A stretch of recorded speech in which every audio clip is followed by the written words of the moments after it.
नमस्कार विद्यार्थी मित्रांनो, मी अक्षय गोरे. टेट परीक्षा 2025 साठी उपयोजनात्मक मानसशास्त्र या विषयाअंतर्गत असणारा भावनिक आणि सामाजिक समायोजन हा घटक आणि त्यावरील महत्त्वाचे उपयोजनात्मक प्रश्न आजच्या व्हिडिओमध्ये आपण पाहणार आहोत. आजचं लेक्चर जे असणार आहे ते टेट परीक्षा 2025 साठी अत्यंत महत्त्वाचं लेक्चर असणार आहे. तर सामाजिक आणि भावनिक समायोजन या टॉपिकवर आपल्याला जेवढ्या प्रकारचे उपयोजनात्मक प्रश्न तयार करता येतील ते सर्व प्रश्न तयार करून एकत्रित घेतलेले आहेत आणि प्रश्न आणि त्यांचं स्पष्टीकरण हे देखील आपण आजच्या व्हिडिओमध्ये पाहणार आहोत.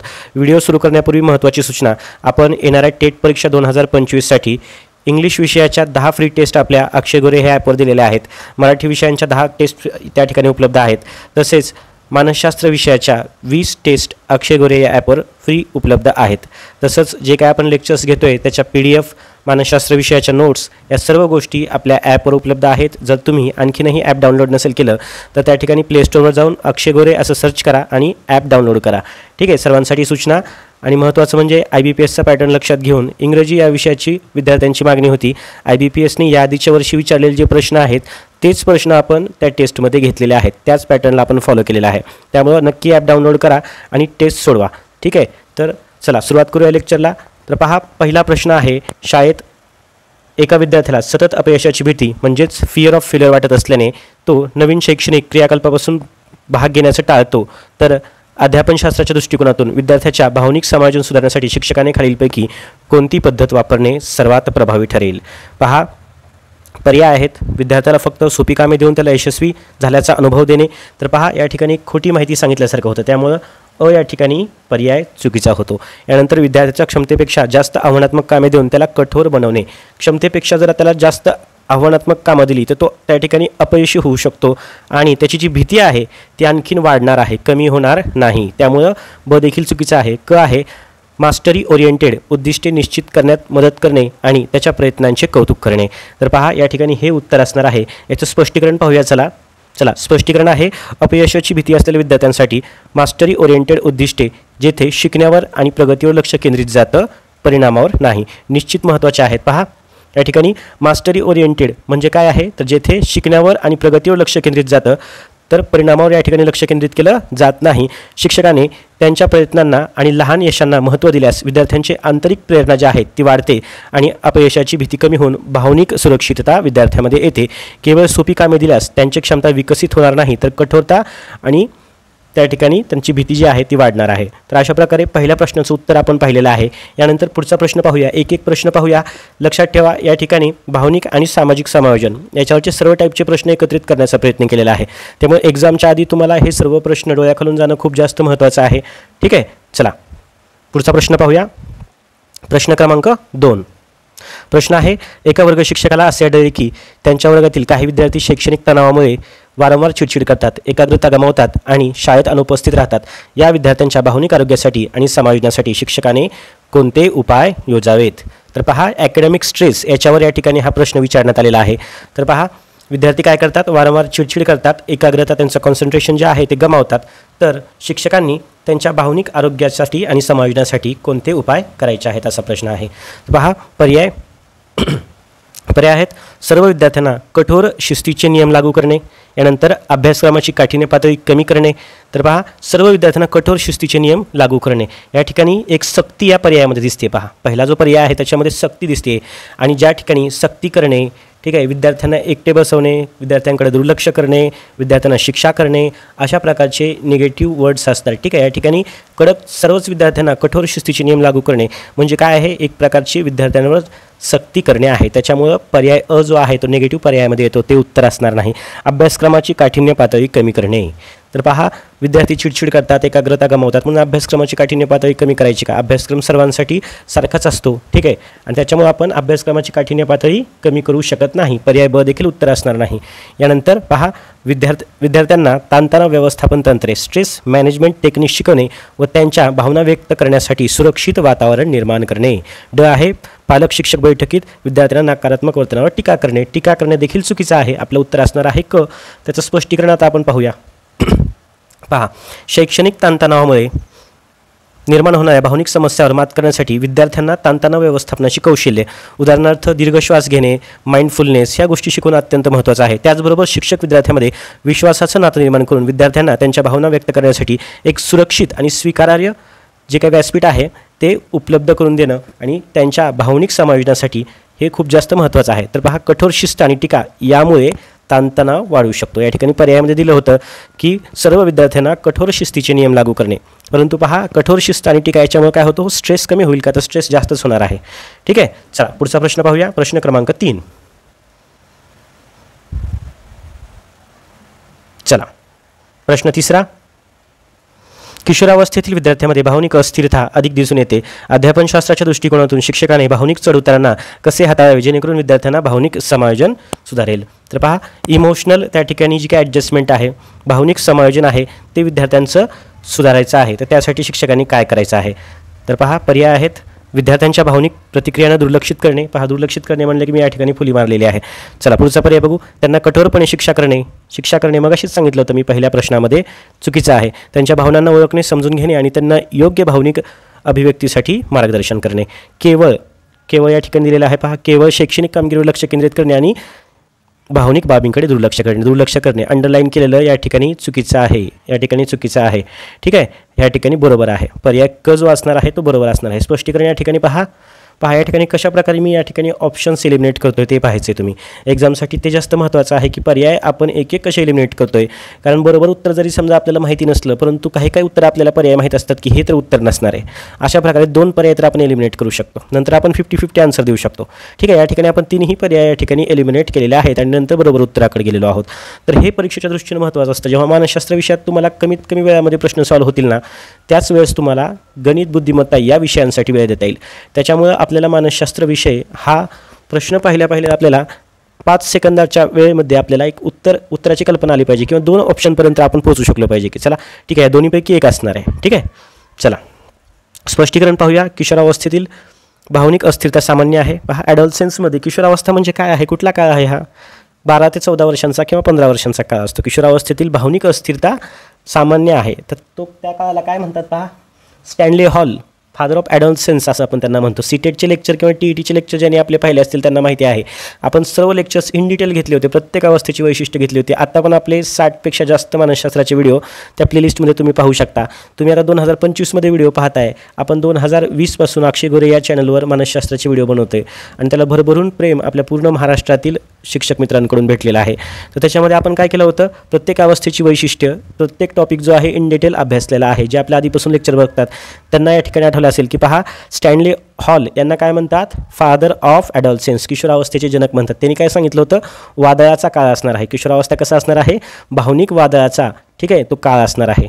चला शिक्षकाने काय करायचे पहा, किशोरावस्था समजा या ठिकाणी भावनिक अस्थिरता या ठिकाणी सामान्य आहे. तर शिक्षकांनी काय करायचे, विद्यार्थ्यांच्या भावनांना समजून घ्यायचं आहे. त्यांच्या भावनांना नाकारण्याच्या ऐवजी त्यांना स्वीकारायचे आणि सकारात्मक मार्गानं त्यांना व्यक्त करायचं शिकवायचं आहे. त्यामुळे त्यांना भावनिक बुद्धिमत्ता विकसित करण्यात मदत होते आणि ते अधिक चांगल्या प्रकारे भावनिक समायोजन साधू शकतात. दुर्लक्ष करणे किंवा शिक्षा करणे परिस्थिती आणखीन जास्त बिघडवू शकते.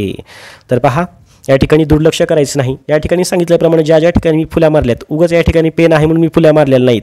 तर पहा, त्या ठिकाणी शब्द पाहिला की कळतं आपल्याला की हा पर्याय या ठिकाणी उत्तर नसणार आहे. टेट परीक्षा 2025साठी याच टेक्निक्स तुम्हाला वापरायच्या आहेत मानसशास्त्र विषयासाठी.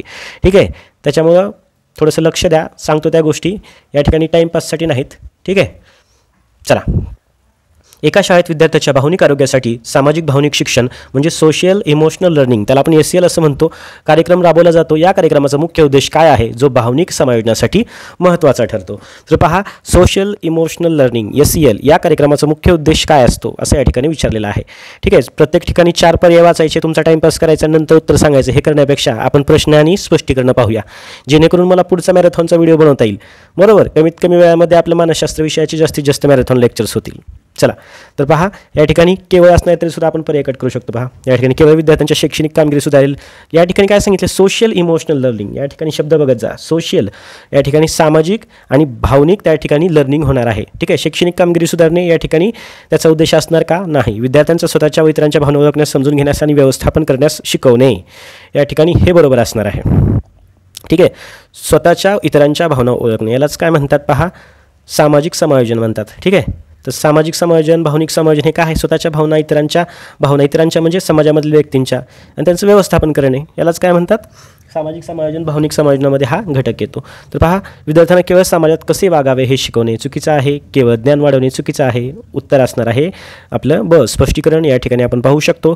सामाजिक भावनिक शिक्षण SEL हा एक महत्त्वाचा दृष्टिकोन आहे जो विद्यार्थ्यांच्या भावनिक समायोजनासाठी आवश्यक असलेली कौशल्य शिकवतो. यात आत्मजागरूकता पहा या ठिकाणी सेल्फ अवेअरनेस, आत्मव्यवस्थापन, सेल्फ मॅनेजमेंट, सामाजिक जागरूकता, सोशल अवेअरनेस, संबंध कौशल्य, रिलेशनशिप स्किल्स आपण त्याला म्हणतो, जबाबदार निर्णय घेणे, रिस्पॉन्सिबल डिसिजन मेकिंग यांचा समावेश होतो. ही कौशल्य व्यक्तीला भावनिकदृष्ट्या अधिक स्थिर आणि संतुलित बनवतात. SELमध्ये असणारे महत्त्वाचे घटक पहा. SELमध्ये काय येतं तर सामाजिक भावनिक शिक्षण SEL हा एक महत्त्वाचा दृष्टिकोन आहे जो विद्यार्थ्यांना भावनिक समायोजनासाठी आवश्यक कौशल्य शिकवतो. कोणती कौशल्य शिकवतो? आत्मजागरूकता, आत्मव्यवस्थापन, सामाजिक जागरूकता, संबंध कौशल्ये, ठीक आहे, आणि जबाबदार निर्णय घेणे ही कौशल्य शिकवतो. SEL याच्याबद्दल आपण या प्रश्नाच्या माध्यमातून माहिती पाहिलेली आहे. चला पुढचा प्रश्न पाहूया. अशा प्रकारेच आपण आपल्या टेटचा जो अभ्यासक्रम आहे पहा, समायोजन आहे, कल, आवड, समायोजन, व्यक्तिमत्व. तर सर्व जे काही शब्द आहेत आपण शब्दाला धरून या ठिकाणी सिलेबस काही स्पेसिफिक दिलेलं नाही. शब्दाला धरून त्या ठिकाणी पहा समायोजनामध्ये मानसिक समायोजन येतं, भावनिक समायोजन येतं, शारीरिक समायोजन येतं, सामाजिक समायोजन येतं. या सर्वांचे आपण एकत्रित प्रश्न काढूया आणि तुमच्या टेटची तयारी या ठिकाणी चांगल्या प्रकारे करून घेण्याचा प्रयत्न करूया. ठीक आहे. त्याच्यामुळं आपल्या चॅनलला जे काही व्हिडिओ बघतात रेग्युलरली त्यांना माहिती आहे आपण मॅरेथॉन लेक्चरमध्ये किंवा या आधीच्या लेक्चरमध्ये जेवढे काही आपण प्रश्न घेतलेले आहेत सोपे प्रश्न आहेत म्हणून नाही, तर जास्तीत जास्त अवघड प्रश्न घेण्याचा प्रश्न, जास्त ट्रिकी प्रश्न ज्याच्यातून आपल्याला थेरीचा अभ्यास करता येईल, प्रश्नाच्या माध्यमातून थेरीचा अभ्यास करता येईल असे प्रश्न घेतोय. याच्या आधी आपण 4ही पर्यायांच्या स्पष्टीकरणाचे प्रश्न घेतले होते. त्याच्यामुळे बऱ्याच विद्यार्थ्यांना फायदा झालेला आहे. तर शक्यतो अभ्यास करताना 4 पर्यायांचं ॲनालिसिस आपण केलेलं पाहिजे. 4 पर्यायांचं ॲनालिसिस केल्यानं काय होतं की आपल्याला एका प्रश्नातून अनेक प्रश्न तयार होतात. आता या ठिकाणी पहा हे उपयोजनात्मक प्रश्न आहेत, त्याच्यामुळे मी या ठिकाणी 4ही पर्यायांचं स्पष्टीकरण देऊ शकत नाही. TETला आपल्याला 4ही पर्यायांचं स्पष्टीकरण देता येतं. शब्द आला की आपण त्या पूर्ण शब्दाचा त्याचा जेवढं काही इन डिटेल अभ्यास आहे तो आपण त्या ठिकाणी सांगत होतो. ठीक आहे. त्याच्यामुळं या ठिकाणी ऑप्शन एलिमिनेट करण्यावर जास्त भर द्यायचा आहे टेटच्या परीक्षेत. TET आणि टेटच्या परीक्षेतलं पहा या ठिकाणी उपयोजनात्मक प्रश्न आहे, ऑन दी स्पॉट आपण उत्तर देऊ शकतो. मग ते उत्तर देण्यासाठी काय करायचं, नवीन प्रश्न तुम्हाला दिसला की पहिले पर्याय जे आहेत ते एलिमिनेट करायचे आहेत. पहिले पर्याय एलिमिनेट करायला शिकायचं आहे. चला पुढचा प्रश्न पाहूया. पहा प्रश्न 5वा. एका विद्यार्थ्याला वर्गात वारंवार अँझायटी वाटत असल्याने म्हणजे चिंता वाटत असल्याने तो प्रश्नांची उत्तर देण्यात किंवा सादरीकरण करण्यात टाळाटाळ करतो. शिक्षकाने भावनिक समायोजन सुधारण्यासाठी कोणती रणनीती वापरणे योग्य ठरेल? एकच शब्द या ठिकाणी घ्यायचा, एन्झायटी हा शब्द. आणि एन्झायटी हा शब्द भावनिक समायोजन सुधारण्यासाठी शिक्षकांनी काय करायचे तर पहा, त्याला सक्तीने सादरीकरण करण्यास भाग पाडणे. सक्ती म्हणलं की मी या ठिकाणी फुली मारलेली आहे. त्याला कधीही सादरीकरण करण्याची संधी न दिली, निगेटिव्ह पर्याय या ठिकाणी फुली मारली.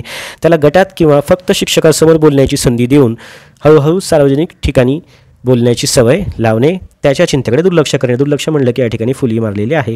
चिंतेकडे दुर्लक्ष करणे. दुर्लक्ष केल्याने कुठली गोष्ट सॉल्व्ह होते का? शिक्षकांनी दुर्लक्ष करायचं नसतं. ठीक आहे. त्या ठिकाणी प्रॉब्लेम सॉल्व्ह करायचे असतात. त्यामुळं क हे उत्तर आलेलं आहे. चला स्पष्टीकरण पाहूया. ही पद्धत सिस्टमॅटिक डिसेन्सिटायझेशन या उपचारात्मक दृष्टिकोनावर आधारित आहे, जेथे व्यक्तीला हळूहळू भीतीदायक परिस्थितीला समोर जाण्याची सवय लावली जाते. यामुळे विद्यार्थ्यांच्या चिंता कमी होते आणि सार्वजनिक बोलण्याबद्दल त्यांचा आत्मविश्वास वाढतो, ज्यामुळे भावनिक समायोजन सुधारेल. सक्ती करणे किंवा दुर्लक्ष करणे या ठिकाणी हानिकारक आहे. इतकंच या ठिकाणी स्पष्टीकरण आहे. चला पुढचा प्रश्न पाहूया. प्रश्न क्रमांक 6. जेव्हा एखादा विद्यार्थी सतत निराश म्हणजे डिप्रेस दिसेल, एकाकी म्हणजे आयसोलेटेड राहत असेल आणि शैक्षणिक कार्यात रस गमावत असेल, तेव्हा शिक्षकाने भावनिक समायोजनासाठी काय करावं? पहा आपण जे काही प्रश्न घेतलेले आहेत ते पहा महत्त्वाचे जे काही कीवर्ड्स असतात, जसं काही समजा आता निराशा आहे, एकाकी आहे किंवा शाळेमध्ये एकाग्रता गमावणे आहे, तर अशा महत्त्वाच्या कीवर्ड्सवर आपण या ठिकाणी प्रश्न एकत्रित केलेले आहेत. याच्यातून समायोजन साधत असताना विद्यार्थ्यांना जे काही समस्या येतात आणि त्या समस्यांचं सोल्युशन आहे ते देखील तुम्हाला स्पष्टीकरणामधून या ठिकाणी वाचायला मिळणार आहे. त्याच्यामुळे लक्षपूर्वक व्हिडिओ पहा. चला या ठिकाणी आता पहा प्रश्न काय आहे. एखादा विद्यार्थी डिप्रेस्ड असेल किंवा आयसोलेटेड राहत असेल तर शिक्षकाने भावनिक समायोजनासाठी काय करावं? तर पहा या ठिकाणी विद्यार्थ्याला लगेच मानसोपचार तज्ज्ञाकडे घेऊन जाणे. अशाने विद्यार्थी घाबरतील ना, बरोबर. विद्यार्थी एकटा बसताना दिसला की लगेच त्याला मानसोपचार तज्ज्ञाकडे घेऊन जायचं. हे कधी घेऊन जायचं या आधीच्या व्हिडिओमध्ये पण सांगितलेलं आहे. पालकांकडे कधी तक्रार करायची किंवा मानसोपचार तज्ज्ञाकडे कधी घेऊन जायचं? जेव्हा शिक्षकाने सर्व प्रकारच्या पद्धती वापरल्या, सर्व प्रयत्न केले, ते झालं त्याच्यानंतर पालकांकडे जायचं किंवा मानसोपचार तज्ज्ञांकडे जायचं आहे. लगेच विद्यार्थ्याला प्रॉब्लेम दिसला, एकटा बसताना दिसला, डिप्रेस्ड वाटला की मानसोपचार तज्ज्ञांकडे जायचं नाही. ठीक आहे. त्याच्यामुळं लगेच या ठिकाणी असल्यामुळं बघा कीवर्ड या ठिकाणी आपण लगेच शोधला, लगेच असल्यामुळे इथं फुली मारतो मी, बरोबर. हा शब्द या ठिकाणी मी पाहिला की या ठिकाणी मी मनात ठरवलं की पर्याय अ तर याचं उत्तर नसणार आहे. चला, विद्यार्थ्यांसाठी सहानुभूतीने संवाद करणे, त्याला ऐकून घेणे आणि आवश्यक असल्यास शाळेतील समुपदेशकाची संपर्क साधणे हा पर्याय या ठिकाणी बरोबर असणार आहे, योग्य असणार आहे. पहा, विद्यार्थ्यांना सहानुभूतीपूर्वक सिंपतीने त्यांच्याशी संवाद साधायचा आहे, त्याला महत्त्वाचं म्हणजे ऐकून घ्यायचं आहे, त्याचे प्रॉब्लेम्स काय आहेत आणि आवश्यक असल्यात शाळेमध्ये समुपदेशक असतात. पहा, शाळेसाठी काही काही समुपदेशक काम करतात, प्रत्येकाच्या शाळेमध्येच असतील असं नाही, ठीक आहे. या ठिकाणी गटशाळांना देखील समुपदेशक असतात, तर त्यांना संपर्क साधायचा आहे. म्हणजे शाळेतल्या शाळेत तो प्रॉब्लेम सॉल्व्ह होतो का हे आपल्याला पाहायचं आहे. निराश किंवा एकाकी विद्यार्थ्याला शिक्षकाने सहानुभूतीने हाताळणं महत्त्वाचं आहे, त्याला सुरक्षितता आणि आधार देणं महत्त्वाचं आहे आणि तो आपल्या भावना त्या ठिकाणी व्यक्त करू शकतो, बरोबर. त्याला ऐकून घेणं, त्याची परिस्थिती हाताळण्यास अडचणीत असल्यास त्याला शाळेतील समुपदेशकाकडे योग्य व्यावसायिक मदतीची शिफारस करणं त्या ठिकाणी शिक्षकाचं काम आहे, बरोबर. डायरेक्ट त्या ठिकाणी लगेच तज्ज्ञाकडे जायचं नाही, पालकांकडे जायचं नाही आणि बाकीचे पर्याय होते. पहा, या ठिकाणी दुर्लक्ष करायचं नाही, वेगळं बसवायचं नाही, विद्यार्थ्यांना एकटं बसवणे, ऑलरेडी तो आयसोलेटेड आहे, एकाकी आहे, त्याला परत वेगळं बसवणार का, बरोबर. चला पुढचा प्रश्न पाहूया, प्रश्न क्रमांक 7. चला, प्रश्न आहे, विद्यार्थ्यांमध्ये भावनिक समायोजनास चालना देण्यासाठी शिक्षकाने वर्गात भावनात्मक बुद्धिमत्ता म्हणजे इमोशनल इंटेलिजन्स कशी विकसित करावी. तर पहा, विद्यार्थ्यांच्या भावनिक समायोजनाला चालना देण्यासाठी त्याच्यामध्ये भावनिक बुद्धिमत्ता विकसित करायची आहे. कशी करणार, पर्याय पाहू, एक एक पर्याय पाहायचे आणि एलिमिनेट करत चालायचे. केवळ पुस्तकातून भावनांची व्याख्या शिकून, केवळ पुस्तकातून वाचून भावना डेव्हलप होतात का नाही. विद्यार्थ्यांना त्यांच्या भावना ओळखण्यास, त्यांचे व्यवस्थापन करण्यास आणि इतरांच्या भावना समजून घेण्यास मदत करून. तर पहा, दुसरा पर्याय उत्तर असू शकतो. चला पुढचे पर्याय बघू. विद्यार्थ्यांना केवळ त्यांची स्वतःची भावना व्यक्त करण्यास शिकून. केवळ या ठिकाणी वापरलं, त्यामुळे मी या ठिकाणी फुली मारतो आहे. केवळ स्वतःच्या भावना व्यक्त करण्यास शिकवायचं आहे का. विद्यार्थ्यांना वारंवार कोणताही विचार न करता त्यांना केवळ कठोर शिस्त लावणे, सक्ती करणे, शिक्षा करणे याच प्रकारामध्ये हा पर्याय येतो. त्यामुळे मी हा पर्याय एलिमिनेट केलेला आहे. या ठिकाणी पर्याय ब जो आहे तो पहा, विद्यार्थ्यांना त्यांच्या भावना ओळखण्यास, त्यांचं व्यवस्थापन करण्यास आणि इतरांच्या भावना समजून घेण्यास मदत करून. पहा, पर्याय ब आणि क मध्ये या ठिकाणी बच का निवडला, तर पहा, क मध्ये आहे विद्यार्थ्यांना केवळ स्वतःच्या भावना व्यक्त करण्यास शिकवायचे आणि ब मध्ये आहे विद्यार्थ्यांना स्वतःच्या भावना व्यक्त करण्यास शिकवायचे प्लस त्यांचं व्यवस्थापन शिकवायचे प्लस इतरांच्या भावना समजून घेण्यास त्या ठिकाणी शिकवायचं आहे. यालाच काय म्हणतात, भावनिक बुद्धिमत्ता असं म्हणतात. ठीक आहे, इमोशनल इंटेलिजन्स. केवळ म्हणलं की संकुचित पर्याय झाला की स्वतःच्याच फक्त भावना व्यक्त करायला शिकवायचे का, तर त्याला स्वतःच्या भावना व्यक्त करणं, त्याचं व्यवस्थापन करणं आणि व्यवस्थापनाबरोबर इतरांच्या भावना समजून घेण्यास मदत करायची आहे. ठीक आहे, या ठिकाणी स्पष्टीकरण आहे, थोडक्यात वाचून घ्या. सगळे स्पष्टीकरण मी आता वाचून बसत नाही. ठीक आहे, शक्यतो एकतर आपली टेट परीक्षा आली म्हणून अशा प्रकारचे या ठिकाणी प्रश्न घेतलेले आहेत. ठीक आहे, नाहीतर आपलं लेक्चर असतं त्याच्यामध्ये मी बराच वेळ स्पष्टीकरण देत असतो आणि तशातूनच आपलं कन्सेप्ट जे आहे ते डेव्हलप होतात. या ठिकाणी खाली स्पष्टीकरण आहे ते वाचून घ्या.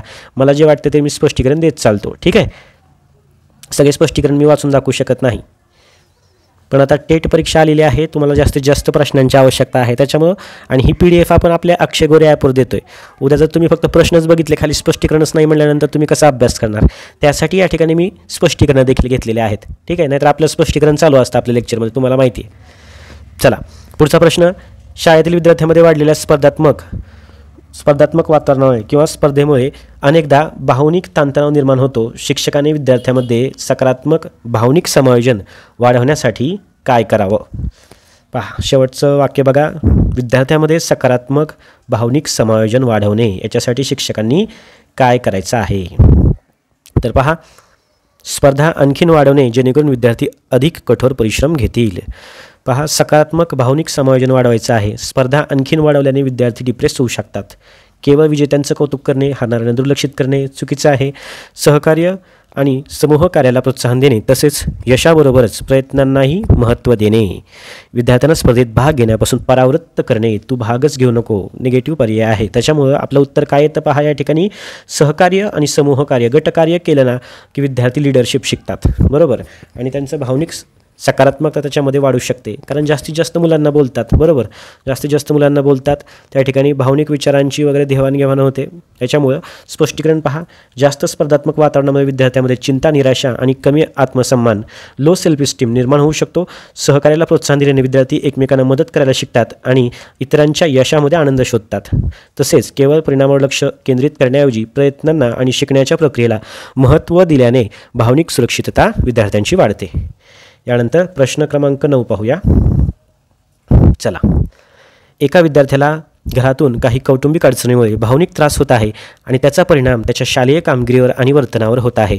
शिक्षकाने या परिस्थितीत भावनिक समायोजनास मदत करण्यासाठी कोणती भूमिका बजावावी? परीक्षेत जर समजा असा मोठा प्रश्न आला, हा तर लहान आहे, याच्यापेक्षा मोठा प्रश्न आला तर काय करायचं? विद्यार्थ्यांनी या परिस्थितीत भावनिक समायोजनात मदत करण्यासाठी कोणती भूमिका, इथून प्रश्न वाचायचा. भावनिक समायोजनात मदत करण्यासाठी कोणती भूमिका बजावावी, या ठिकाणी मी याला अंडरलाईन केलेलं आहे. ठीक आहे. आता पहा, विद्यार्थ्यांच्या वैयक्तिक समस्यामध्ये हस्तक्षेप न करणे. मग बघा या ठिकाणी की आपण विद्यार्थ्यांच्या काही वैयक्तिक समस्या आहेत, आपण हस्तक्षेप करणार नाही, असं शिक्षक म्हणून चालेल का? नाही. विद्यार्थ्यांच्या पालकांशी संवाद साधणे आणि आवश्यक असल्यास शाळेतील समुपदेशक किंवा बाहेरील व्यावसायिक मदतीची शिफारस करणे. तर पहा, एका विद्यार्थ्याला घरातून काही कौटुंबिक अडचणीमुळे भावनिक त्रास होत आहे. कशामुळे होतोय? घरातल्या अडचणीमुळं. त्याच्यामुळं शाळेतल्या शाळेत तो प्रॉब्लेम सॉल्व्ह होईल का? त्यासाठी पालकांचं डिस्कशन करणं महत्त्वाचं आहे, पालकांसोबत बोलणं महत्त्वाचं आहे. पहा, बरोबर, विद्यार्थ्यांच्या पालकांशी संवाद साधणे आणि त्याला आवश्यक असल्यास शाळेतील समुपदेशक किंवा बाहेरील व्यावसायिक मदतीची शिफारस करणे. तर हा पर्याय ठिकाणी बरोबर असू शकतो. तर पहा, तिसरा पर्याय काय आहे? विद्यार्थ्याला शाळेतून अनुपस्थित राहण्यास सांगणे, की तू शाळेत येऊ नको, तुला प्रॉब्लेम होतोय, त्या ठिकाणी भावनिक प्रॉब्लेम होतोय, घरची अडचण आहे, कौटुंबिक प्रॉब्लेम आहे, तर तू शाळेत नको येऊ. निगेटिव्ह पर्याय आहे. पहा, निगेटिव्ह पर्याय एलिमिनेट केले ना, बरोबराकडे आपण बरोबर जातो. विद्यार्थ्याला त्याच्या समस्येबद्दल सार्वजनिकपणे विचारणे, की तुझ्या घरी काय प्रॉब्लेम चालू आहे, असं विचारल्यानंतर तो त्या ठिकाणी अनकम्फर्टेबल होईल. बघा, कधीही त्या ठिकाणी काही प्रोटोकॉल असतो, जसं जसं आपण आता स्वतः आपण सगळे शिक्षक आहेत त्याच्यामुळे आपल्याला माहिती आहे, परंतु एखाद्याचं वैयक्तिक प्रॉब्लेमला, व्यक्तिगत प्रॉब्लेमला चार चौघामध्ये सामूहिकरित्या विचारणं, ठीक आहे, हे काही इंटेलिजन्सचं लक्षण नाही आहे. बरोबर. तर पहा, विद्यार्थ्यांच्या पालकांशी संवाद साधणे. कशामुळं? कारण त्या ठिकाणी कौटुंबिक प्रॉब्लेम आहे. बरोबर. चला, स्पष्टीकरण. शिक्षकाची भूमिका विद्यार्थ्याला आधार देण्याची आणि योग्य संसाधनांशी जोडण्याची असते. पालकांशी संवाद साधून परिस्थिती समजून घेणे, विद्यार्थ्याला आवश्यक असलेली व्यावसायिक मदत, उदाहरणार्थ समुपदेशक, यालाच व्यावसायिक मदत म्हणतात. मग तो शाळेमध्ये असू द्या किंवा बाहेर असू द्या, समुपदेशकाची विद्यार्थ्याची भेट करून देणे, त्यांना मिळवून देण्यास मदत करणे, हे भावनिक समायोजनासाठी अत्यंत महत्त्वाचं असतं. वैयक्तिक समस्याकडे दुर्लक्ष करणे किंवा सार्वजनिक करणे योग्य नाही. योग्य नाही हा एकच शब्द या ठिकाणी बरोबर आहे. ठीक आहे. तर पहा, वैयक्तिक समस्या असतात त्यांना सार्वजनिकरित्या विचारणं योग्य नाही. बरोबर. त्याच्यामुळे आपलं उत्तर या ठिकाणी काय असणार आहे? तर विद्यार्थ्यांच्या पालकांशी आपण संवाद करायचा, कारण की कौटुंबिक समस्या आहे. चला, पुढचा प्रश्न. चला पहा, भावनिक समायोजनामध्ये आत्मनियंत्रण म्हणजे सेल्फ कंट्रोल विकसित करणं महत्त्वाचं आहे. शिक्षकाने विद्यार्थ्यांना वर्गात आत्मनियंत्रण शिकवण्यासाठी कोणती रणनीती वापरावी? आत्मनियंत्रण, सेल्फ कंट्रोल शिकवायचं आहे. फक्त कठोर नियम आणि दंड प्रणाली वापरणे. या ठिकाणी दंड आहे असं लिहिलेलं असतं, त्याच ठिकाणी जास्त लोकांनी त्या ठिकाणी नियम मोडलेले दिसतात. येथे थुंकू नये असं ज्या ठिकाणी पाटी असते त्याच ठिकाणी लोक थुंकलेले असतात. बघा, अशा प्रकारे वर्गामध्ये जर नियम केले की हा आपला नियम आहे, तर विद्यार्थी नियम त्या ठिकाणी मोडतातच. परंतु पहा, विद्यार्थ्यांना जर आपण समजून घेतलं, त्या ठिकाणी विद्यार्थ्यांच्या भावना समजून घेतल्या, बरोबर, आणि विद्यार्थ्यांना योग्य मार्गदर्शन केलं, तर विद्यार्थी ते नियम पाळू शकतात. पहा, कठोर त्या ठिकाणी कुठलीही पद्धत विद्यार्थ्यांना कधीही आवडत नाही किंवा विद्यार्थी फॉलो करत नाहीत. ठीक आहे. तर पहा, फक्त कठोर नियम करणं आणि दंड प्रणाली वापरणं यांनी त्या ठिकाणी सेल्फ कंट्रोल शिकणार आहेत का मुलं? नाही. बरोबर. त्याच्यामुळं पहा, दुसरा पर्याय आहे या ठिकाणी विद्यार्थ्यांना त्यांच्या भावना आणि कृतीचे परिणाम समजून घेण्यास मदत करणे आणि त्यांना स्वतःचे उद्दिष्ट ठरवण्यास प्रोत्साहित करणे. अगदी बरोबर पर्याय आहे. विद्यार्थ्यांच्या सर्व इच्छा पूर्ण करणे चुकीचं आहे. सर्व इच्छा आपण पूर्ण करतो का? विद्यार्थ्यांच्या भावनाकडे दुर्लक्ष करणे चुकीचं आहे. फक्त ब बरोबर आहे. या ठिकाणी स्पष्टीकरण पाहूया थोडक्यात. आत्मनियंत्रण म्हणजे काय? तर पहा, आपल्या भावना, विचार आणि वर्तनावर नियंत्रण ठेवणे, विद्यार्थ्यांना त्यांच्या कृतीचे परिणाम समजून घेण्यास मदत केल्यास आणि त्यांना स्वतःचे शिक्षण आणि वर्तन याबद्दल जबाबदार बनल्यास दीर्घकालीन उद्दिष्टांसाठी तात्पुरत्या भावनावर नियंत्रण ठेवायला ते शिकतात. हे त्यांच्या भावनिक समायोजनासाठी महत्त्वाचं आहे. खूप महत्त्वाचं आहे. समायोजन हा घटक खूप जास्त महत्त्वाचा आहे टेट परीक्षेच्या दृष्टीनं. त्याच्यामुळं हे सर्व प्रश्न इथून पुढे देखील जे काही मॅरेथॉन लेक्चर होतील आपले, ठीक आहे, त्या मॅरेथॉन लेक्चरमध्ये सर्व प्रकारचे प्रश्न अशाच प्रकारे आपण एकत्रित करून घेणार आहोत. ठीक आहे. समायोजन घेतलं आपण आता. आवड घेऊया, कल घेऊया, व्यक्तिमत्व घेऊया. याच्यामध्ये आणखीन शारीरिक आणि मानसिक समायोजन आहे. सर्वच टॉपिक आपण घेऊया. त्या ठिकाणी तुम्हाला परीक्षेसाठी कुठल्याही प्रकारची अडचण येणार नाही किंवा प्रश्न नवीन वाटणार नाही जर तुम्ही आपले लेक्चर व्यवस्थित पाहिले असतील तर. ठीक आहे. हाच प्रयत्न माझा असेल की आपल्या लेक्चरमधून त्या ठिकाणी प्रश्न रिफ्लेक्ट व्हावे. बरोबर. तुमचा टाईमपास करण्यासाठी किंवा सोपे प्रश्न देण्यासाठी आपण लेक्चर घेत नाहीत. चला, प्रश्न क्रमांक 11. शिक्षकांनी विद्यार्थ्यांमध्ये सकारात्मक आत्मसंकल्पना पॉझिटिव्ह सेल्फ कॉन्सेप्ट विकसित करण्यासाठी कोणती रणनीती वापरावी जी भावनिक समायोजनासाठी महत्त्वपूर्ण आहे. तर पहा, शिक्षकांनी विद्यार्थ्यांमध्ये सकारात्मक आत्मसंकल्पना पॉझिटिव्ह सेल्फ कॉन्सेप्ट विकसित करायची आहे. तर त्यासाठी कोणती रणनीती वापरायची आहे ती की भावनिक समायोजनासाठी महत्त्वपूर्ण असणार आहे. केवळ विद्यार्थ्यांच्या शैक्षणिक कामावर लक्ष केंद्रित करणे केवळ आलेलं आहे, प्लस शैक्षणिक भावनिक करायचं या ठिकाणी पर्यायामध्ये शैक्षणिक दिलेलं आहे. प्रत्येक विद्यार्थ्याला त्याच्या सामर्थ्याची, पहा या ठिकाणी काय पर्याय क्रमांक 2, सामर्थ्याची ओळख करून देणे, त्यांना योग्य प्रतिक्रिया देणे. बरोबर. यानंतर विद्यार्थ्यांची इतरांशी तुलना करणे, फक्त हुशार विद्यार्थ्यांचं कौतुक करणे. किती निगेटिव्ह पर्याय बघा. फक्त हुशार विद्यार्थ्यांचं कौतुक करायचं असं शिक्षक देखील वर्गामध्ये आपण जे आहेत ते देखील करत नाहीत. तशानं काय होतं, बाकीच्या विद्यार्थ्यांमध्ये न्यूनगंड निर्माण होऊ शकतो किंवा निगेटिव्हिटी वर्गामध्ये पसरू शकते. बरोबर. तुलना करणं, या ठिकाणी मी एक वाक्य सांगितलं होतं, comparison is a thief of Joy. Comparison म्हणजे काय आहे तर पहा, आपला जो आनंद आहे तो त्या ठिकाणी चोरला जातो आहे. बरोबर. कंपॅरिझन विद्यार्थ्यामध्ये करायची नाही, फक्त हुशार विद्यार्थ्यांचं कौतुक करायचं नाही. तर करायचं काय आपल्याला, आपण काय करायचं, प्रत्येक विद्यार्थ्याला त्याच्या सामर्थ्याची, स्ट्रेंथ्स त्याच्या ज्या काही आहेत त्याची ओळख करून द्यायची आहे, बलस्थानं कोणकोणती आहेत आणि त्यांना योग्य फीडबॅक द्यायचा आहे. फीडबॅक्स देणं म्हणजेच या ठिकाणी पहा, मूल्यांकनामध्ये आपण पाहिलं होतं, मूल्यांकन करणं म्हणजे काय आहे, सतत एका झाडाला पाणी घालत राहायचं वर्षभर मुलांना. बरोबर. इव्हॅल्युएशन म्हणजे काय आहे, वर्षाला फक्त बघायचं झाड कशा प्रकारे वाढले आणि ते जज करायचं, याला काय म्हणतात, इव्हॅल्युएशन. मूल्यांकन म्हणजे काय, फीडबॅक देत राहायचं, तुझं कुठं चुकलं आहे त्या ठिकाणी सांगायचं. बरोबर. त्याला काय म्हणतात, मूल्यांकन असं म्हणतात. तर हीच गोष्ट आहे, प्रत्येक विद्यार्थ्याला त्याच्या सामर्थ्याची ओळख करून देणं आणि त्याला योग्य प्रतिक्रिया म्हणजे फीडबॅक देणं, हे मूल्यांकनाचा एक भाग आहे पहा, फीडबॅक देणं. बरोबर. तर चला स्पष्टीकरण पाहूया. सकारात्मक आत्मसंकल्पना पॉझिटिव्ह सेल्फ कॉन्सेप्ट म्हणजे स्वतःबद्दल सकारात्मक विचार असणे. शिक्षकांनी विद्यार्थ्यांच्या सामर्थ्याला आणि त्यांच्या प्रयत्नांना महत्त्व दिल्यास त्यांना आत्मविश्वास वाटतो आणि स्वतःला सक्षम मानतात. यामुळे भावनिक सुरक्षितता वाढते आणि ते चांगले भावनिक समायोजन साधतात. ठीक आहे. चला, यानंतर प्रश्न क्रमांक 12 पाहूया. विद्यार्थ्यांमध्ये लवचिकता विकसित करणे हे भावनिक समायोजनासाठी महत्त्वाचे आहे. शिक्षकांनी ही लवचिकता कशी वाढवावी. विद्यार्थ्यांना कधीही अडचणीचा सामना करू देऊ नये. पहा, अडचणीचा सामना नाही केला तर त्या ठिकाणी ॲडजस्टमेंट करायची, लवचिकता ही गोष्ट कसं काय शिकणार. बरोबर. यानंतर त्यांना आव्हानांना सामोरे जाण्याची संधी देणे आणि अपयशातून शिकण्यासाठी प्रोत्साहित करणे. बरोबर आहे. स्पष्टीकरण पाहूया. चला, स्पष्टीकरण. लवचिकता म्हणजे काय, प्रतिकूल परिस्थितीतून आपण सावरण्याची क्षमता. ठीक आहे. शिक्षकाने विद्यार्थ्यांना योग्य आव्हाने दिल्यास आणि त्यांच्या अपयशातून शिकण्याची संधी दिल्यास ते समस्या सोडवण्याची कौशल्य विकसित करतात आणि कठीण प्रसंगांना कसे सामोरं जायचं हे शिकतात, ज्यामुळे त्यांची भावना लवचिकता वाढते. पहा, भावना ज्या आहेत त्या लवचिक होतात आणि या ठिकाणी भावनिक विकासामध्ये आणि समायोजनामध्ये त्याचा विद्यार्थ्यांना नक्कीच फायदा होतो. भावनिकदृष्ट्या जर तटस्थ विद्यार्थी असेल तर समायोजनामध्ये अडचण येऊ शकते. बरोबर. चला, पुढचा प्रश्न, प्रश्न क्रमांक 13. वर्गात एका विद्यार्थ्याने आपल्या मित्रावर अन्याय झाल्याचे पाहून त्याला खूप राग आला आणि त्याने लगेच प्रतिक्रिया दिली. शिक्षकांनी या परिस्थितीत भावनिक समायोजन शिकवण्यासाठी काय करावे. बघा, प्रतिक्रिया त्यांनी काहीतरी दिली असेल, त्याला खूप राग आला म्हणजे क्विक ॲक्शन त्या ठिकाणी झालेली आहे. विद्यार्थ्याला एका आपल्या मित्रावर अन्याय झाल्यास त्याने पाहिलं आणि त्याला राग आला, मग त्यांनी एक क्विक ॲक्शन किंवा रिॲक्शन त्या ठिकाणी झालेली आहे. तर त्याला एक भावनिक समायोजन शिकवायचं आहे शिक्षकाने. तर काय करावे, तर त्याला शिक्षा करावी. चुकीचं आहे की तू का पटकन प्रतिक्रिया दिलीस, तुला का राग आला. राग येणं सर्वच गोष्टींना कंट्रोल करणं विद्यार्थ्याच्या हातात नाही. ठीक आहे. त्या ठिकाणी पाहून विद्यार्थ्यांना राग येऊ शकतो. विद्यार्थ्यांना शांतपणे परिस्थितीचं विश्लेषण करण्यास आणि योग्य प्रतिक्रिया निवडण्यास शिकवणं.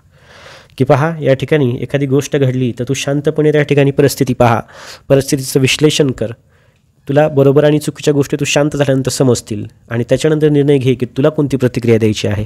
अशा प्रकारे आपण काय करायचं आहे, विद्यार्थ्यांना सांगायचं आहे. बरोबर. हा पर्याय अगदी बरोबर आहे, पर्याय ब. यानंतर त्याच्या रागाकडे दुर्लक्ष करणं, क चुकीचं आहे. अन्याय करणाऱ्या विद्यार्थ्याला शिक्षा करणे, हे बरोबर आहे, परंतु फक्त लिहिले बघा इथं, फक्त या ठिकाणी आहे, फक्त अन्याय करणाऱ्या विद्यार्थ्यांना शिक्षा करणे हे शिक्षकाचं काम आहे का. शिक्षकांनी काय करायचं, विद्यार्थ्याला सांगायचं आहे की शांतपणे परिस्थिती कशी हाताळायची. बरोबर. या ठिकाणी स्पष्टीकरण पाहूया. हे भावनिक नियमन म्हणजे इमोशनल रेग्युलेशन जे आहे ते शिकवण्यासारखं आहे विद्यार्थ्यांना, की आपले इमोशन कशा रेग्युलेट करायच्या विद्यार्थ्यांना ते शिकवायचं आहे आपल्याला. विद्यार्थ्याला राग येणे स्वाभाविक आहे, परंतु शिक्षकाने त्याच्या रागाच्या भावनेतून त्वरित प्रतिक्रिया देण्याच्याऐवजी परिस्थिती कशी हाताळायची, त्याचं विश्लेषण कसं करायचं आणि योग्य आणि रचनात्मक मार्गाने जो काही प्रतिसाद द्यायचा आहे तो कसा द्यायचा ते शिक्षकांनी शिकवणं जास्त महत्त्वाचं ठरतं. चला पुढचा प्रश्न पाहूया. प्रश्न क्रमांक 14. जितकं काही मला विश्लेषण करता येते तितकं मी करतो आहे आणि येणाऱ्या परीक्षेसाठी तुम्हाला या विश्लेषणामधून नक्कीच इतर पर्याय एलिमिनेट करण्यास आणि योग्य उत्तरापर्यंत पोहोचण्यास मदत होईल. ठीक आहे, त्याच्यामुळे हे सर्व स्पष्टीकरण चालू आहे. नाहीतर फक्त प्रश्न वाचायचा, खालचे पर्याय वाचायचे एवढं जरी केलं तरी आपले व्हिडिओ लोकांनी बघितले असते. बरोबर, आपण 2020पासून व्हिडिओ बनवतो, परंतु या ठिकाणी पहा आता फक्त प्रश्न वाचायचे आणि उत्तर सांगायचं, अशा प्रकारे व्हिडिओ बनवण्यात त्याला काही अर्थ नाही. चला, विद्यार्थ्यांमध्ये सकारात्मक भावना वाढवण्यासाठी आणि भावनिक समायोजन सुधारण्यासाठी शिक्षकाने कोणत्या प्रकारच्या वातावरणाची निर्मिती करावी? केवळ गंभीर आणि शिस्तबद्ध वातावरण. पहा काय करायचं आहे, भावनिक समायोजन सुधारायचं आहे आणि सकारात्मक भावना वाढवायच्या आहेत. सकारात्मक भावना वाढवायच्या आहेत आणि भावनिक समायोजन सुधारायचं आहे. केवळ गंभीर आणि शिस्तबद्ध वातावरण नाही. बरोबर, भीती आणि दडपण असलेले वातावरण नाही. दोन्हीही वातावरणं चुकीची आहेत बघा, गंभीर वातावरण आणि शिस्तबद्ध वातावरण. पहा एका शाळेमध्ये समजा कुठली गोष्ट आहे मला आठवत नाही, परंतु पहा एका शाळेमध्ये एक अधिकाऱ्यांची विजिट होते आणि अगदी प्राथमिक शाळा असते, तर त्या शाळेमध्ये अधिकारी आल्यानंतर अगदी सगळेच मुलं एकदम शांत बसलेले असतात, एकदम काहीच आवाज नसतो शाळेमध्ये. आणि त्याच्यानंतर त्या अधिकारी जे आहेत ते शिक्षकांना एका बोलतात की तुमच्या शाळेत कुठल्याच प्रकारचा आवाज नाही. मग शिक्षकांना वाटतं की अरे ही पॉझिटिव्ह प्रतिक्रिया आहे. बरोबर, पहा तर ती त्यांनी निगेटिव्ह प्रतिक्रिया दिलेली असते की पहा प्राथमिक शाळा आहे तुमची, प्राथमिक शाळा आहे आणि आम्ही शाळेच्या विजिटला आलेलो आहोत आणि लहान मुलं एकमेकांना बोलत नाहीत, एकमेकांसोबत खेळत नाहीत, हसतही नाहीत. ठीक आहे, अगदी घाबरून मुलं ठेवलेली आहेत, एकदम कडक वातावरणामध्ये मुलांना बसवलेलं आहे, अगदीच ते मांडी घालून बसलेले आहेत किंवा सरळ बघतात. म्हणजे हे वातावरण कसं आहे, गंभीर वातावरण आहे. तर ते पॉझिटिव्ह गोष्ट नाही, ती निगेटिव्ह गोष्ट आहे. प्राथमिकच्या मुलांनी खेळलं पाहिजे, बोललं पाहिजे, हसलं पाहिजे, हसत खेळत वातावरण शाळेचं पाहिजे. वर्गाच्या साईडने गेलं तर वर्गातून आवाज तर आला पाहिजे. पूर्णच विद्यार्थ्यांना घाबरवून ठेवणं हे बरोबर नाही. बरोबर, त्याच्यासाठी तुम्हाला एक उदाहरण सांगितलं मला आठवलं म्हणून. तर केवळ गंभीर आणि शिस्तबद्ध वातावरण नाही, भीती आणि दडपण असलेलं वातावरण याच्यावरून आठवलं, हे देखील पर्याय या ठिकाणी नसणार आहे. विद्यार्थ्यांमध्ये सकारात्मक भावना आणि भावनिक समायोजन सुधारण्यासाठी शिक्षकाने कोणत्या प्रकारच्या वातावरणाची निर्मिती करावी? तर असं वातावरण आपल्याला निर्माण करायचं का? नाही. तर पहा पर्याय क्रमांक 3 मध्ये काय आहे, सुरक्षित, आधार देणारं, आनंददायी शिक्षण वातावरण जिथे विद्यार्थी मोकळेपणाने व्यक्त होऊ शकतात. विद्यार्थी मोकळेपणाने व्यक्त व्हायला की त्याला शांत बसायला सांगायचं, तू बोलू नकोस, तू शांत बस, तू शिस्तीमध्ये बस, तू बोलू नकोस, इतरांना बघून हसू नकोस. ठीक आहे, अशा प्रकारे जर शिक्षकांनी सांगितलं तर ते धीरगंभीर वातावरण होईल, शिस्तबद्ध, भीती दडपण असलेलं वातावरण होईल. तसं वातावरण शिक्षकांनी निर्माण करायचं नाही. तर पर्याय क मध्ये दिल्याप्रमाणे सुरक्षित, आधार देणारं, आनंददायी शिक्षणाचं वातावरण निर्माण करायचं आहे. चला, स्पष्टीकरण इतकं पुरेसं आहे वाटतं. ज्यांना हे स्पष्टीकरण वाचायचं त्यांनी हे वाचून घेऊ शकता. चला पुढचा प्रश्न, प्रश्न क्रमांक 15. भावनिक समायोजनाच्या संदर्भात शारीरिक आरोग्य म्हणजे फिजिकल हेल्थ आपण ज्याला म्हणतो आणि मानसिक आरोग्य ज्याला आपण मेंटल हेल्थ असं म्हणतो यांच्यातील संबंध विद्यार्थ्यांना समजून देण्यासाठी शिक्षकाने काय करायला पाहिजे?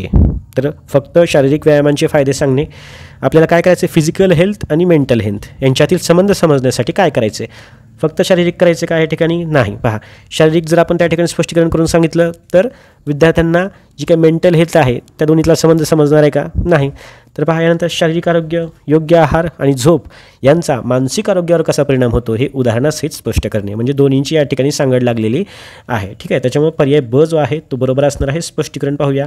पुढचे पर्याय देखील वाचण्याची आवश्यकता नाही, या ठिकाणी फक्त मानसिक आहे. पहा, आरोग्याचा कोणत्याही पैलूवर चर्चा न करणे हे चुकीचं आहेत पर्याय. ठीक आहे, निगेटिव्ह पर्याय आहेत या ठिकाणी. त्याच्यामुळं या ठिकाणी योग्य उत्तर जे आहे त्याचं स्पष्टीकरण आपण पाहूया. शारीरिक आणि मानसिक आरोग्य एकमेकांशी संबंधित आहेत. शिक्षकाने विद्यार्थ्यांना या संबंधाबद्दल जागरूक केल्यास त्यांना भावनिक संतुलन राखण्यासाठी स्वतःच्या शारीरिक गरजांची काळजी घेणे महत्त्वाचे आहे हे समजेल. हे भावनिक समायोजनासाठी एक समग्र दृष्टिकोन प्रदान करतो. चला, समजलं इथपर्यंत? आता आपण महत्त्वाचे प्रश्न पाहिलेले आहेत भावनिक समायोजनाचे. ठीक आहे, आता आपण सामाजिक समायोजन याच्यावर आधारित प्रश्न पाहूया. खूप जास्त महत्त्वाचं आहे सामाजिक समायोजन. आतापर्यंत आपण भावनिक समायोजनाचे त्या ठिकाणी प्रश्न पाहिलेले आहेत. सामाजिक समायोजन म्हणजे काय, खूप जास्त महत्त्वाचं आहे. चला सुरुवात करूया.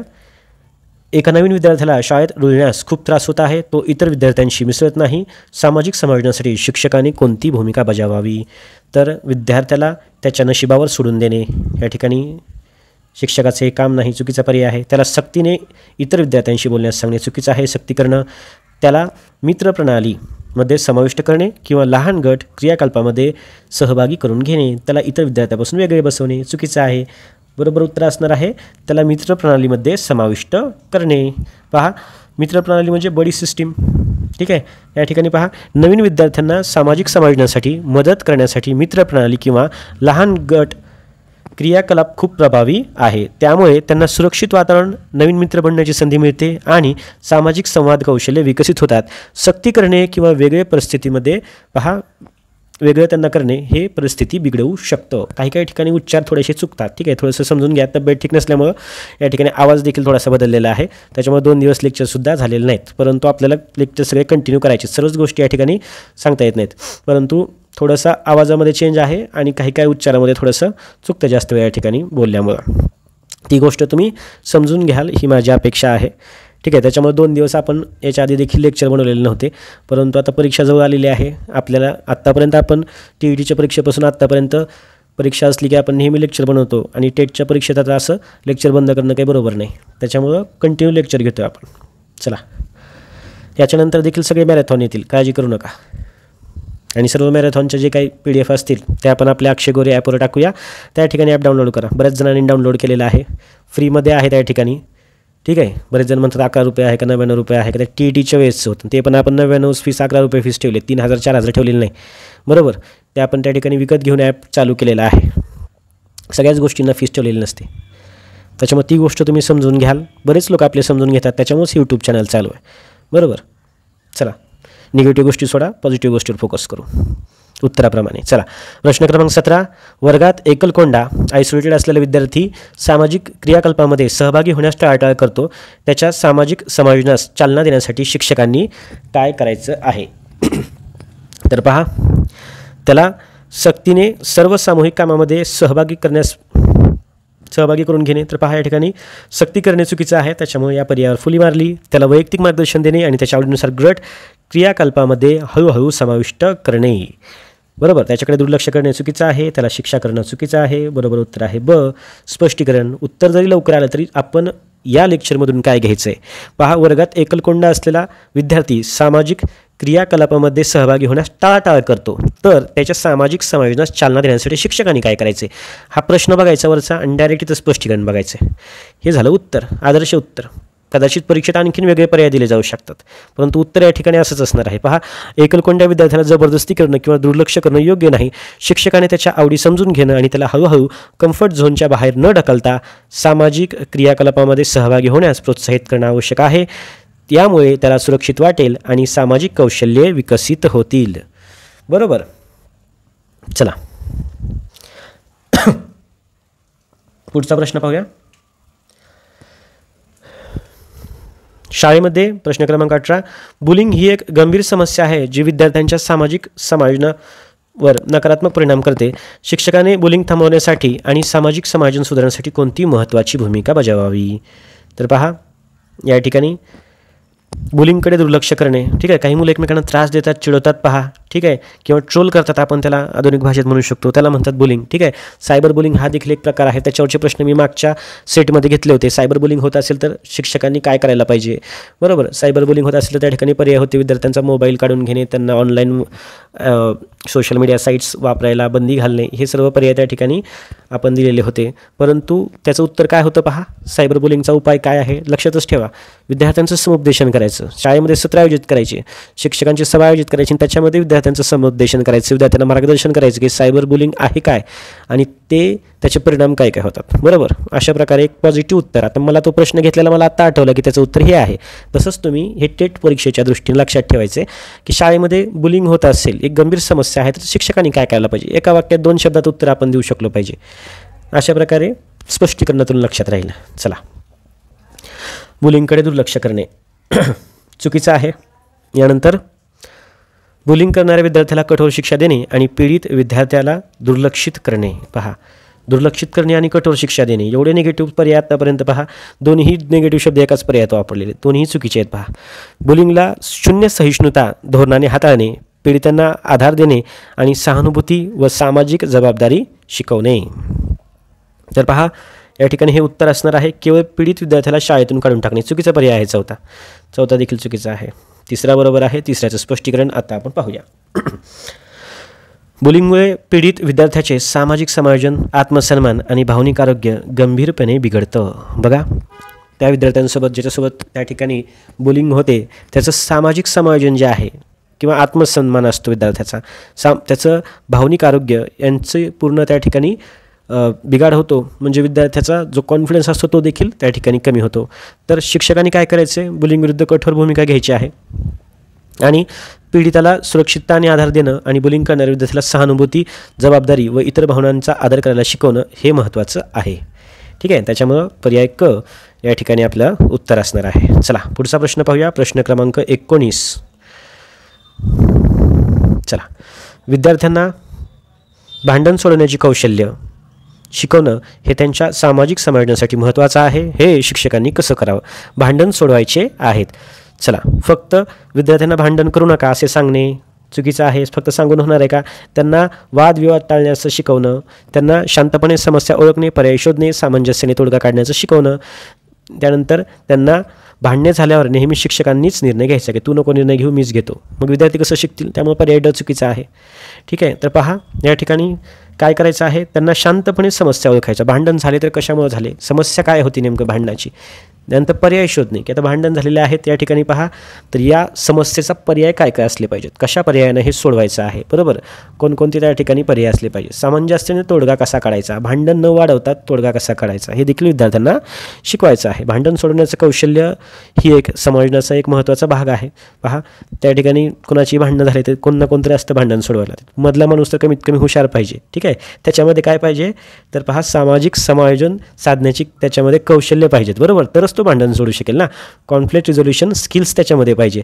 आता तो मधला माणसा त्याच्याकडेच भांडण सोडवण्याचं कौशल्य नाही आणि तो कसं काय भांडण सोडवणार, अशा प्रकारे होऊ शकतं. तर विद्यार्थ्यांना शांतपणे संवाद साधणे, इतरांच्या दृष्टिकोनातून विचार करणे आणि वादग्रस्त परिस्थितीत रचनात्मक तोडगा काढायचं शिकवणं हे त्यांच्या भविष्यातील सामाजिक संबंधासाठी त्यांना तयार करतं. बरोबर, लहान असताना भांडणं झाले, मोठे असताना पण भांडणं होऊ शकतात. कायमचंच हे स्किल त्यांच्यामध्ये असणार आहे. काही लोकांमध्ये बघा भांडण सोडण्याचं एक चांगलं कौशल्य असते की ते कुणाचे भांडणं होऊ देत नाहीत. बरोबर, ते कधी लहानपणापासून ते स्किल डेव्हलप होत गेलेले असतात. ठीक आहे, कॉन्फ्लिक्ट रिझोल्युशन स्किल्स आपण त्याला असं म्हणतो. यानंतर चला पुढचा प्रश्न पाहूया. प्रश्न क्रमांक 20. शाळेतील विद्यार्थ्यांमध्ये सांस्कृतिक विविधता कल्चरल डायव्हर्सिटी असते. शिक्षकाने या विविधतेला कसे हाताळावे जेणेकरून सर्व विद्यार्थ्यांचे सामाजिक समायोजन सुधारेल. तर पहा, कल्चरल डायव्हर्सिटी म्हणजे सांस्कृतिक विविधता असते. वेगवेगळ्या संस्कृतीचे विद्यार्थी एका वर्गामध्ये असतात. ठीक आहे, वेगवेगळ्या राज्यातले असतात, वेगवेगळ्या भाषा हीच त्यांची संस्कृती असते. बरोबर, वेगवेगळी वेशभूषा असू शकते, वेगवेगळं त्यांचं कल्चर असू शकतं, परंपरा, रूढी परंपरा, फॅमिली बॅकग्राऊंड त्यांचा वेगवेगळा असू शकतो. ठीक आहे, त्याला वेगवेगळं कल्चर असं म्हणतात. तर पहा काय करणे, शिक्षकांनी एकाच संस्कृतीवर लक्ष केंद्रित करणे चुकीचं आहे की तू आपल्याकडचा आहेस किंवा तू आउट ऑफ स्टेटचा आहेस त्याच्यामुळं आपण त्याच्यामध्ये भेदभाव करणं हे चुकीचं आहे. सांस्कृतिक फरकांकडे दुर्लक्ष करणं की असू दे, ज्या संस्कृतीची मुलं आपल्या वर्गात आहेत जसे असतील तसे असतील हे चुकीचं आहे ना. बरोबर, सर्व संस्कृतींचा आदर करणे, त्यांच्याबद्दल शिकणे आणि आंतरसांस्कृतिक संवाद व समज वाढवण्यासाठी क्रियाकलाप आयोजित करणे. अगदी बरोबर पर्याय आहे. सर्व संस्कृतीचा आदर करायचा, त्यांच्याबद्दल शिकायचं, आंतरसांस्कृतिक संवाद आणि समज क्रियाकलाप या ठिकाणी आयोजित करायचा आहे. तर पहा स्पष्टीकरण या ठिकाणी वाचून घ्या. आता थोडक्यात या ठिकाणी दिलेलं आहे. हेच उत्तर आहे. सोपा प्रश्न आहे, एवढं स्पष्टीकरण देण्याची गरज नाही त्याला. चला, एका विद्यार्थ्याला अतिसंकोच, ठीक आहे, म्हणजे एक्स्ट्रीम शायनेस असल्याने तो वर्गात प्रश्न विचारण्यात किंवा गटामध्ये काम करण्यात लाजाळतो. सामाजिक समायोजनासाठी शिक्षकांनी काय करायचं आहे, जास्त लाजतो, वर्गात प्रश्नही विचारत नाही, त्याला कधीही भाग घेण्यास भाग पाडणे नाही. तर पहा की या ठिकाणी पहा गटामध्ये काम करायचे म्हणजे त्याला भाग घ्यायला लावायचं आपल्याला आहे. त्याच्यामुळं ऑप्शन ए एलिमिनेट झालेला आहे. त्याला वर्गात सर्वांसमोर प्रश्न विचारण्यास भाग पाडणे. ठीक आहे, असं केल्याने अचानक त्याला जर नाही विचारता आला, मुले त्याच्यावर एकदा हसले किंवा त्याला न्यूनगंड निर्माण झाला तर नंतर तो त्या ठिकाणी उभा राहणार नाही किंवा तो कायमचा घाबरलेला राहू शकतो. त्याच्यामुळं पर्याय ब एलिमिनेट झाला. त्याला लहान गट क्रियाकलापामध्ये समाविष्ट करणे, त्याला सुरक्षित वाटेल अशा वातावरणात हळूहळू भाग घेण्यास प्रोत्साहित करणे. लहान गटात या ठिकाणी समाविष्ट करण्याचा फायदा काय होतो पहा. आपल्याला भाषणाची भीती वाटते, डायरेक्ट आपण 1000 लोकांसमोर जाऊन बोलू शकतो का? नाही. आधी आपल्या वर्गामध्ये 4 मित्र असतात, त्यांच्यासमोर बोलतो. कधी घरी भाषणाची बघा, मुलं भाषणाची तयारी करताना घरी एकदा आई म्हणते की एकदा भाषण करून दाखव, घरी भाषणाची तयारी करतात, नंतर सर्वांसमोर करतात. बरोबर. अशा प्रकारे लहान गटामध्ये म्हणजे आपले 4-5 मित्र किंवा वर्गातला लहान गट किंवा एक वर्ग यांच्यामध्ये त्यांना काय करायचं, गटामध्ये समाविष्ट करायचं आहे आणि त्याच्यानंतर अशा वातावरणात हळूहळू त्यांना भाग घेण्यासाठी प्रोत्साहित करायचं आहे. शायनेस त्यांची जाते त्याच्यामुळे. ठीक आहे. स्टेज करेज देखील वाढतं. आणि पहा, अतिसंकोच ही जी समस्या आहे विद्यार्थ्यांची, ज्याच्यामध्ये तो गटात काम करायचं लाजतो आणि गटामध्ये काम करत असताना लाजतो आणि इतरांमध्ये जेव्हा विद्यार्थ्यांसमोर बोलायचा प्रसंग येतो तेव्हा देखील तो बोलू शकत नाही. तर याचं सोल्युशन हेच असणार आहे की विद्यार्थ्यांना लहान गटामध्ये समाविष्ट करणे आणि ते वातावरण डेव्हलप करणं. चला पुढचा प्रश्न पाहूया. प्रश्न क्रमांक 22. थोडंसं स्क्रीनवर या ठिकाणी स्पष्टीकरण असतं, वाचून घेऊ शकता. सामाजिक समायोजनासाठी सहानुभूती विकसित करणे महत्त्वाचे आहे. शिक्षकांनी विद्यार्थ्यांमध्ये सहानुभूती कशी वाढवावी. सहानुभूती पहा, सहानुभूती याच्यावरून सहानुभूती काय आहे तर सहानुभूती हे एक जीवन कौशल्य आहे. पहा, जीवन कौशल्य म्हणजे काय, लाईफ स्किल. सहानुभूती म्हणजे काय, सिम्पथी. आणि समानानुभूती म्हणजे काय, एम्पॅथी. सहानुभूती म्हणजे काय असतं, एखादा मुलगा समजा सायकलवरून पडला, त्याच्या पायाला लागला, आपण काय म्हणतो, अरे रे खूप वाईट झालं. बरोबर. याला काय म्हणायचं, सहानुभूती. हे स्किल आपल्याला विद्यार्थ्यांमध्ये डेव्हलप करायचं आहे, असं NEP राष्ट्रीय शैक्षणिक धोरण 2020 नुसार आणि त्याच्या आधीच्या शैक्षणिक धोरणांमध्ये देखील होतं. परंतु हे स्किल विद्यार्थ्यांमध्ये आपल्याला रुजवायचं आहे. त्याला म्हणतात सहानुभूती आणि समानानुभूती. समानानुभूती म्हणजे काय, दुसऱ्याच्या कॅरेक्टरमध्ये जाऊन विचार करणे की मी त्याच्या जागी असतो तर मी काय केलं असतं. समजा एखादा विद्यार्थी सायकलवरून पडला, 10-15 मुलं जमली आणि त्याला हसतायत सगळे आणि तो उठला आणि रडायला लागला. मी त्याच्या जागी असतो तर मी काय केलं असतं.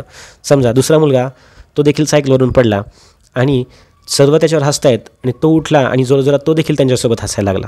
म्हणजे रिॲक्शनमध्ये फरक आहे. पहा, मी जर त्या ठिकाणी असतो तर मी हसलो असतो की रडलो असतो की त्या ठिकाणून गपचूप उठून निघून गेलो असतो. त्या ठिकाणी त्या व्यक्तीच्या कॅरेक्टरमध्ये जाऊन विचार करणं म्हणजे त्या ठिकाणी काय आहे, इम्पॅथी आहे. या ठिकाणी थोडंसं स्पेलिंग मिस्टेक झालेली आहे. पहा, सहानुभूती म्हणजे इम्पॅथी नाही, कट करून टाकतो या ठिकाणी, चुकीचं या ठिकाणी झालेलं आहे. सहानुभूती म्हणजे काय, सिम्पथी आहे आणि समानानुभूती म्हणजे इम्पॅथी असते, दुसऱ्याच्या कॅरेक्टरमध्ये जाऊन विचार करण्याची. ठीक आहे. 2 शब्दांचा अर्थ इतका वेळ काय घेतला मी सांगायला, खूप जास्त महत्त्वाचे आहेत. शब्दांचा अर्थ कळाला की आपल्याला उत्तर बरोबर पर्यायामध्ये सापडतं. त्याच्यामुळं चला, आपल्या लेक्चरचा स्पीड नको कमी व्हायला, मेंटेन करूया. चला पहा, फक्त इतरांच्या भावनाबद्दल पुस्तकातून वाचायला सांगणे, फक्त वाचून त्या ठिकाणी सहानुभूती शिकणार आहेत का, नाही. यानंतर विद्यार्थ्यांना इतरांच्या दृष्टिकोनातून विचार करण्यास प्रोत्साहित करणे व भूमिका साकारायला लावणे, रोल प्लेइंग. तर पहा, या ठिकाणी देखील आपलं ब या ठिकाणी उत्तर असणार आहे. तर पहा, विद्यार्थ्यांना इतरांच्या दृष्टिकोनातून विचार करण्यास प्रोत्साहित करणे व भूमिका साकारायला लावणे म्हणजेच काय, रोल प्लेइंगचा या ठिकाणी उपयोग होऊ शकतो. चला, या ठिकाणी स्पष्टीकरण थोडक्यामध्ये वाचून घ्या. चला पुढचा प्रश्न पाहूया. प्रश्न, शाळेतील सामाजिक नियमांचे पालन करण्यास एका विद्यार्थ्याला अडचण येत आहे, त्याच्या भावनिक समायोजनासाठी शिक्षकांनी काय करायचं आहे. तर पहा, सामाजिक नियमांचं पालन विद्यार्थी करू शकत नाही, त्याला अडचणी येत आहेत, तर शिक्षकांनी त्याचं सामाजिक समायोजन साधण्यासाठी काय करायचं आहे असा प्रश्न आहे. तर पहा, पर्याय आहेत. विद्यार्थ्याला फक्त कठोरपणे शिक्षा करणे, त्याला शाळेतून काढून टाकणे, त्याला नियमांचे महत्त्व समजावून सांगणे, त्याच्या परिणामाबद्दल चर्चा करणे आणि नियम पाळण्यासाठी सकारात्मक प्रोत्साहन देणे. तर पहा, कठोरपणे शिक्षा करणे चुकीचं आहे, शाळेतून काढून टाकणं चुकीचं आहे, दाखला देणे, शाळेतून काढून टाकणे, एकटे बसवणे, दुर्लक्ष करणे, शिक्षा करणे, सक्ती करणे, परत सांगतोय का, ते पर्याय चुकीचे असतात. परत एकदा दुर्लक्ष करणे चुकीचं आहे. क बरोबर आहे. कचं स्पष्टीकरण पाहूया. चला, सामाजिक नियमांचे पालन करणे हे सामाजिक समायोजनाचा एक महत्त्वाचा भाग आहे. शिक्षकाने विद्यार्थ्यांना नियमांचे महत्त्व ते का आवश्यक आहेत आणि त्यांचे पालन न केल्यास काय परिणाम होतो हे समजावून सांगणं आवश्यक आहे. सकारात्मक प्रोत्साहन आणि योग्य मार्गदर्शन त्याला नियमांचे पालन करण्यास आणि शिकण्यास मदत करतात. ठीक आहे. या ठिकाणी क जो आहे ते आपलं उत्तर असणार आहे. चला पुढचा प्रश्न पाहूया. प्रश्न क्रमांक 24. अजिबात लेक्चर पाहताना थकायचं नाही. आजपासून मी देखील तुमचं लेक्चर कितीही वेळाचं होऊ द्या, तुमचे सर्व प्रश्नांचे प्रकार परीक्षेपर्यंत कव्हर करणार आहे. किती वेळ असेल तितका वेळ पाहण्याची तयारी ठेवा. जे आपले रेग्युलर व्ह्यूअर्स आहेत आणि नवीन देखील विद्यार्थी नक्कीच आपल्या चॅनल पाहतात, त्याचा काही विषय नाही. परंतु या ठिकाणी तुम्ही पाहण्याची तयारी ठेवा. ते प्रश्न आपल्या डोळ्याखालून जायचे आहेत. जास्तीत जास्त वेळ कितीही लागू द्या, आपण लेक्चर तयार करू. प्रश्न या ठिकाणी संपलेले नाहीत. ठीक आहे, सर्वच प्रकारचे प्रश्न घेतल्याशिवाय लेक्चर संपणार नाही. त्याच्यामुळे अजिबात थकायचं नाही. टेटमध्ये मार्क जास्तीत जास्त पाडायचे आहेत आणि मानसशास्त्र विषयात आउट ऑफ मार्क पाडायचे आहेत. बरोबर. चला, विद्यार्थ्यांमध्ये समूह कार्यकौशल्य म्हणजे टीमवर्क स्किल्स विकसित करणं हे सामाजिक समायोजनासाठी अत्यावश्यक आहे. शिक्षकाने यासाठी कोणती पद्धत वापरावी? तर पहा, या ठिकाणी शिक्षकांनी कोणती पद्धत वापरायची. आता एक या ठिकाणी कीवर्ड घेतला आपण, समूह कार्यकौशल्य, टीमवर्क स्किल्स. ठीक आहे, टीमवर्क स्किल्स. याच्यामधलं कुठलं कौशल्य वापरायचं पहा. आता टीमवर्क स्किल्स डेव्हलप करायचे. विद्यार्थ्यामध्ये नेहमी एकट्याने काम करण्यास सांगणे. याने टीमवर्क होणार आहे का? एकट्याने काम करून होणार का? त्यांना स्पर्धात्मक गट क्रियाकलाप देणे, जेथे फक्त एकच गट जिंकतो, चुकीचं आहे. बरोबर. त्यांना सहकारी शिक्षण क्रियाकलाप म्हणजेच कोऑपरेटिव्ह लर्निंग ॲक्टिव्हिटीज देणे, जेथे त्यांना एकत्र काम करून सामान्य उद्दिष्टे साध्य करावी लागतात. विद्यार्थ्यांना फक्त इतरांना आदेश देण्यास शिकवणे. निगेटिव्ह पर्याय आहे. आपलं उत्तर काय असणार आहे? या ठिकाणी क असणार आहे. पहा, क आपलं उत्तर असणार आहे. त्यांना सहकारी शिक्षण क्रियाकलाप म्हणजे काय आहे? Cooperative learning activities. Cooperative learning बघा, सहकारी शिक्षण विद्यार्थ्यांना एकत्र काम करणे, जबाबदारी वाटून घेणे, एकमेकांना मदत करणे आणि संवाद साधणे शिकवते. यामुळे त्यांची समूह कार्यकौशल्य विकसित होतात, जी सामाजिक समायोजनासाठी आणि भविष्यातील जीवनासाठी अत्यंत महत्त्वाची असतात. बरोबर. चला, पुढचा प्रश्न पाहू. एका विद्यार्थ्याला वर्गात किंवा मैदानात नेहमीच नेतृत्व करण्याची इच्छा असते, परंतु तो इतरांचे ऐकत नाही किंवा त्यांच्या मताला आदर करत नाही. सामाजिक समायोजनासाठी शिक्षकांनी काय करायचे? नेता तर व्हायचे आणि कार्यकर्त्यांचं या ठिकाणी ऐकत नाही, असं थोडक्यात या ठिकाणी आहे. बरोबर. चला, तर त्याला लगेच नेता बनण्यास नकार देणे. ठीक आहे, नेता बनायचे बनू द्या, त्याला थोडंसं सांगा त्याला कसे काही गोष्टी कराव्या लागतात त्या. ठीक आहे, त्याला नेतृत्वाच्या भूमिकेतून काढून टाकणे हे देखील चुकीचं आहे. त्याची आवड, आपल्याला काय करायचं विद्यार्थ्यांना बघा, त्या ठिकाणी कोणता गुण असो न असो, त्याला इंटरेस्ट आहे ना, त्याला त्या गोष्टी करण्यासाठी काय करायचे, कुठले स्किल्स शिकवायचे, कुठल्या गोष्टी करायच्यात हे सांगायचे. तुला ते जमत नाही मग सोडून दे, हे सांगणं शिक्षकाचं काम नाही. बरोबर. त्याच्यामुळे त्याची आवड बघा, आपल्याला समायोजन, कल, आवड, व्यक्तिमत्व हे 4 शब्द दिलेले आहेत शिक्षकाची परीक्षा पास करण्याचा. ठीक आहे, तर पहा, या ठिकाणी समायोजन विद्यार्थ्याला शिकवायचे. आवडी कोणकोणत्या आहेत त्या जाणून घ्यायच्यात. ठीक आहे, त्यांच्या आवडीनुसार त्यांना शिक्षण द्यायचे. ठीक आहे, त्यांचा कल कुठल्या बाजूला आहे त्या ठिकाणी त्यांना जाण्यासाठी प्रोत्साहित करायचे, त्यांची मदत करायची. विद्यार्थ्यांसाठीच तर आपण त्या ठिकाणी असतो ना. त्याच्यामुळं पहा, या ठिकाणी त्याला नेता बनायचं ना, मग त्याच्यासाठी कोणते गुण आहेत आवश्यक ते शिक्षकांनी त्यांना शिकवायचे. ठीक आहे, पहा बघा, तर मग शिक्षकांनी काय करायचं पहा, तो विद्यार्थ्यांचं त्याला लीडर बनायचं आहे, परंतु तो इतरांचं ऐकत नाही किंवा मतांचाही आदर करत नाही. त्याला काय करायचे?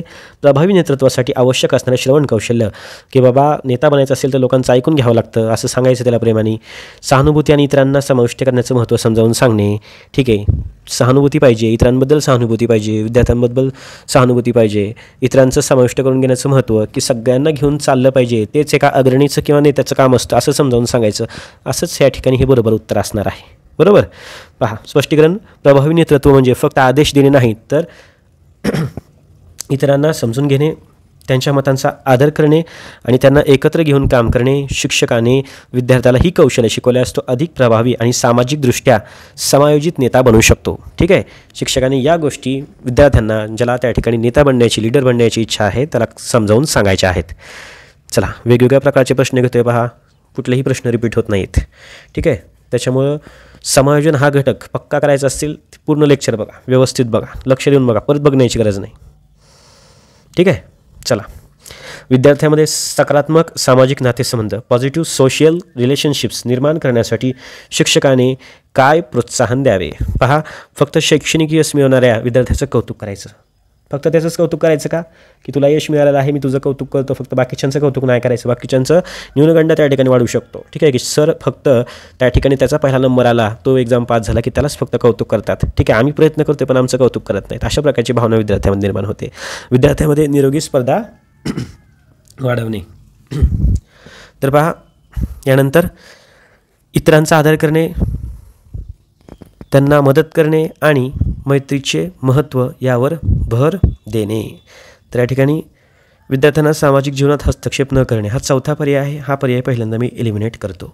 ठीक आहे. कारण मग अशीच हा एक पर्याय होता पहा, पहिला पर्याय की विद्यार्थ्यांच्या सामाजिक जीवनात हस्तक्षेप न करणे. शिक्षकांनी सामाजिक असू द्या, भावनिक असू द्या, कौटुंबिक असू द्या, सर्व प्रॉब्लेम सॉल्व्ह करण्यासाठी विद्यार्थ्यांना मार्गदर्शन करायचं आहे. मी हस्तक्षेप करणार नाही, त्याचा कुटुंबाचा विषय आहे. मी हस्तक्षेप करणार नाही, शाळेबाहेरचा विषय आहे. आपण त्या ठिकाणी विषय हस्तक्षेप करणार नाही, कारण तो डॉक्टरांचा विषय आहे. डॉक्टरकडे जाईल मुलगा, सायकॅट्रिस्टकडे जाईल, असं शिक्षकाला म्हणता येत नाही. ठीक आहे. थोडंसं त्या ठिकाणी तब्येत ठीक नसल्यामुळं थोडंसं आवाजामध्ये प्रॉब्लेम येतो आहे, ती गोष्ट समजून घ्या. तर पहा, हे शिक्षकाचं काम नाही. तर विद्यार्थ्यांना इतरांचा आदर करणे, मदत करणे आणि मैत्रीचे महत्त्व याच्यावर भर देण्यास सांगणे. चला, स्पष्टीकरण. सकारात्मक सामाजिक नातेसंबंध हे चांगल्या सामाजिक समायोजनाचा आधार आहेत. शिक्षकाने विद्यार्थ्यांना एकमेकांचा आदर करण्यास, गोष्टी वाटून घेण्यास, मदत करण्यास आणि निरोगी मैत्रीचं महत्त्व शिकवल्यास सामाजिकदृष्ट्या ते अधिक सक्षम आणि समायोजित बनतात. ठीक आहे. याच्यामध्ये तुम्हाला हे सर्व समजलेलं असणार आहे. चला, पुढचा प्रश्न पाहू. चला, शाळेतील वर्ग व्यवस्थापन, क्लासरूम मॅनेजमेंट हे विद्यार्थ्यांच्या सामाजिक समायोजनावर कसा परिणाम करतं? तर पहा, क्लासरूम मॅनेजमेंट विद्यार्थ्याच्या सामाजिक समायोजनावर, प्रश्न कशाचे चालू आहेत? सामाजिक समायोजनाचे चालू आहेत. ठीक आहे. वर्ग व्यवस्थापन कसा परिणाम करतं? तर पहा, या ठिकाणी वर्गात कठोर नियम आणि दंडाच्या भीतीचे वातावरण निर्माण केल्यास विद्यार्थी अधिक समायोजित होतात. पहा, मग अशी सांगितलं होतं, वर्गामध्ये कठोर नियम लावणे, अधिक भीतीचं वातावरण निर्माण करणे हे चुकीचं आहे. यानंतर स्पष्ट नियम, सातत्यपूर्ण अंमलबजावणी आणि सकारात्मक प्रबलन. पहा, प्रबलन हा शब्द ऐकायला भेटला. ठीक आहे. या ठिकाणी सतत विद्यार्थ्यांना प्रबलन देत राहिलं पाहिजे. तर सकारात्मक प्रबलन, यामुळे सुरक्षित आणि आदरयुक्त वातावरण निर्माण होतं, जे सामाजिक समायोजनास मदत करतात. ठीक आहे. तर पहा, या ठिकाणी पर्याय तिसरा आहे, वर्ग व्यवस्थापनाचा सामाजिक समायोजनावर परिणाम करत नाही. चुकीचं आहे, परिणाम करत नाही. वर विचारलेलं आहे आपल्याला, या ठिकाणी वर्ग व्यवस्थापन परिणाम करतं. तर ते कशा प्रकारे करतं हे सांगायचं आहे. फक्त शैक्षणिक कामगिरीवर लक्ष केंद्रित करणे हा देखील संकुचित पर्याय आहे. त्याच्यामुळं आपलं उत्तर ब असणार आहे. स्पष्टीकरण पाहूया. प्रभावी वर्ग व्यवस्थापन विद्यार्थ्यांना सुरक्षित आणि संरक्षित वातावरण देतं, जिथं त्यांना अपेक्षा स्पष्ट असतात. यामुळं अनावश्यक संघर्ष टाळता येतो आणि विद्यार्थ्यांचा नियमाचे पालन करण्यास शिकतात. सकारात्मक प्रबलन हा शब्द पहा, विद्यार्थ्यांना कुठलीही गोष्ट चांगली केली की त्याला सांगायचं की तू चांगली केलेली आहे. ठीक आहे. किंवा एखादी गोष्टीमध्ये त्यांनी कुठलीही कामगिरी केली की त्याला त्या ठिकाणी प्रबलन द्यायचं आहे. व्हेरी गुड, नाईस, छान, खूप छान, कीप इट अप, चालूच द्यायचं ह्या गोष्टी. याच्यामुळे काय होतं, विद्यार्थ्यांची जी काही प्रेरणा आहे ती टिकून राहते, कॉन्फिडन्स वाढतो की सरांनी आपल्याला गुड म्हणलेले आहे. तो विद्यार्थी अतिशय खुश होतो. पहा, त्याच्या वहीमध्ये जर आपण एखादी नोट लिहून दिली की एखादं शुद्ध लेखन लिहिले तरी देखील आपण लिहिलं very good, keep it up, किंवा आणखीन काय लिहिलं, तेच विद्यार्थी घरी जाऊन पालकांना दाखवतात, बघा इतर मित्रांना दाखवतात की सरांनी माझ्या वहीमध्ये बघा काय लिहिलेलं आहे. तर अशा प्रकारे शिक्षकाने प्रबोधन देत राहिलं पाहिजे. चला, प्रश्न क्रमांक 28, महत्त्वाचा प्रश्न. विद्यार्थ्यांमध्ये सामाजिक जबाबदारी आणि नागरिकत्व विकसित करणे हे त्यांच्या सामाजिक समायोजनासाठी महत्त्वाचं आहे. शिक्षकाने यासाठी कोणती कृती करावी? पहा, सामाजिक जबाबदारी, सोशल रिस्पॉन्सिबिलिटी आणि नागरिकत्व, सिटिझनशिप विकसित करण्यासाठी त्यांच्या सामाजिक समायोजनासाठी महत्त्वाचं आहे. शिक्षकांनी कोणती कृती करायची आहे? तर पहा, फक्त देशाचे कायदे शिकवणे. कायदे शिकून फक्त त्या ठिकाणी बघा, कायदे फक्त शिकल्यानं त्यांची सामाजिक जबाबदारी याचं महत्त्व त्यांना कळणार आहे का? नाही. बरोबर. सर्वच त्या ठिकाणी कायदे शिकलेले लोक सगळ्या गोष्टी फॉलो करतात का? नाही. तर त्यांना काय करायचं आहे, त्यांच्या सामाजिक समस्यावर चर्चा करण्यासाठी प्रोत्साहन द्यायचं आहे. सामुदायिक सेवा प्रकल्पामध्ये सहभागी करायचं आहे आणि इतरांच्या कल्याणासाठीच्या योगदानासाठी त्यांना प्रोत्साहित करायचं आहे. तेव्हाच त्याला सामाजिक जबाबदारी कळेल. बरोबर. बघा, आता साधं उदाहरण, जेव्हा तो सोशल वर्क करेल, ठीक आहे, सामाजिक प्रकल्पामध्ये जाईल, तेव्हा लोकांच्या अडचणी काय आहेत त्या कळतील. बरोबर. इतरांच्या कल्याणासाठी योगदान कधी देणार आहे? जेव्हा तो सोशली ॲक्टिव्ह राहील, एखाद्या समस्येबाबत एखाद्या ठिकाणी काम करण्यासाठी एखाद्या NGOमध्ये काम करेल, ठीक आहे, लोकांसाठी काम करेल. सामाजिक समस्या कोणत्या आहेत समाजाच्या हे त्याला माहिती असलं पाहिजे, म्हणजेच तो काय करेल, त्या ठिकाणी चर्चा करेल.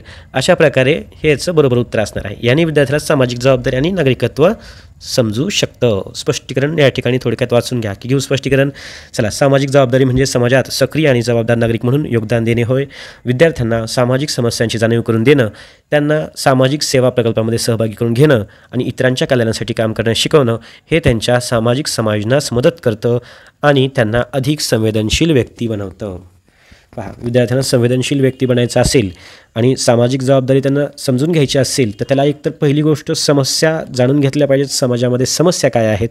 त्याच्यानंतर सामुदायिक सेवा प्रकल्प, जे काही समाजाची सेवा करण्यासाठी, वेगवेगळ्या समस्यावर काम करण्यासाठी, वेगवेगळ्या स्तरातील लोकांच्या मदतीसाठी जे काही काम करतात, उदाहरणार्थ NGO वगैरे असतात बघा, त्या ठिकाणी देखील काम केल्याच्यानंतर त्यांना सामाजिक जबाबदारी आणि सिटिझनशिप, नागरिकत्व जे आहे या ठिकाणी ही जबाबदारी डेव्हलप करण्यासाठी मदत होऊ शकते.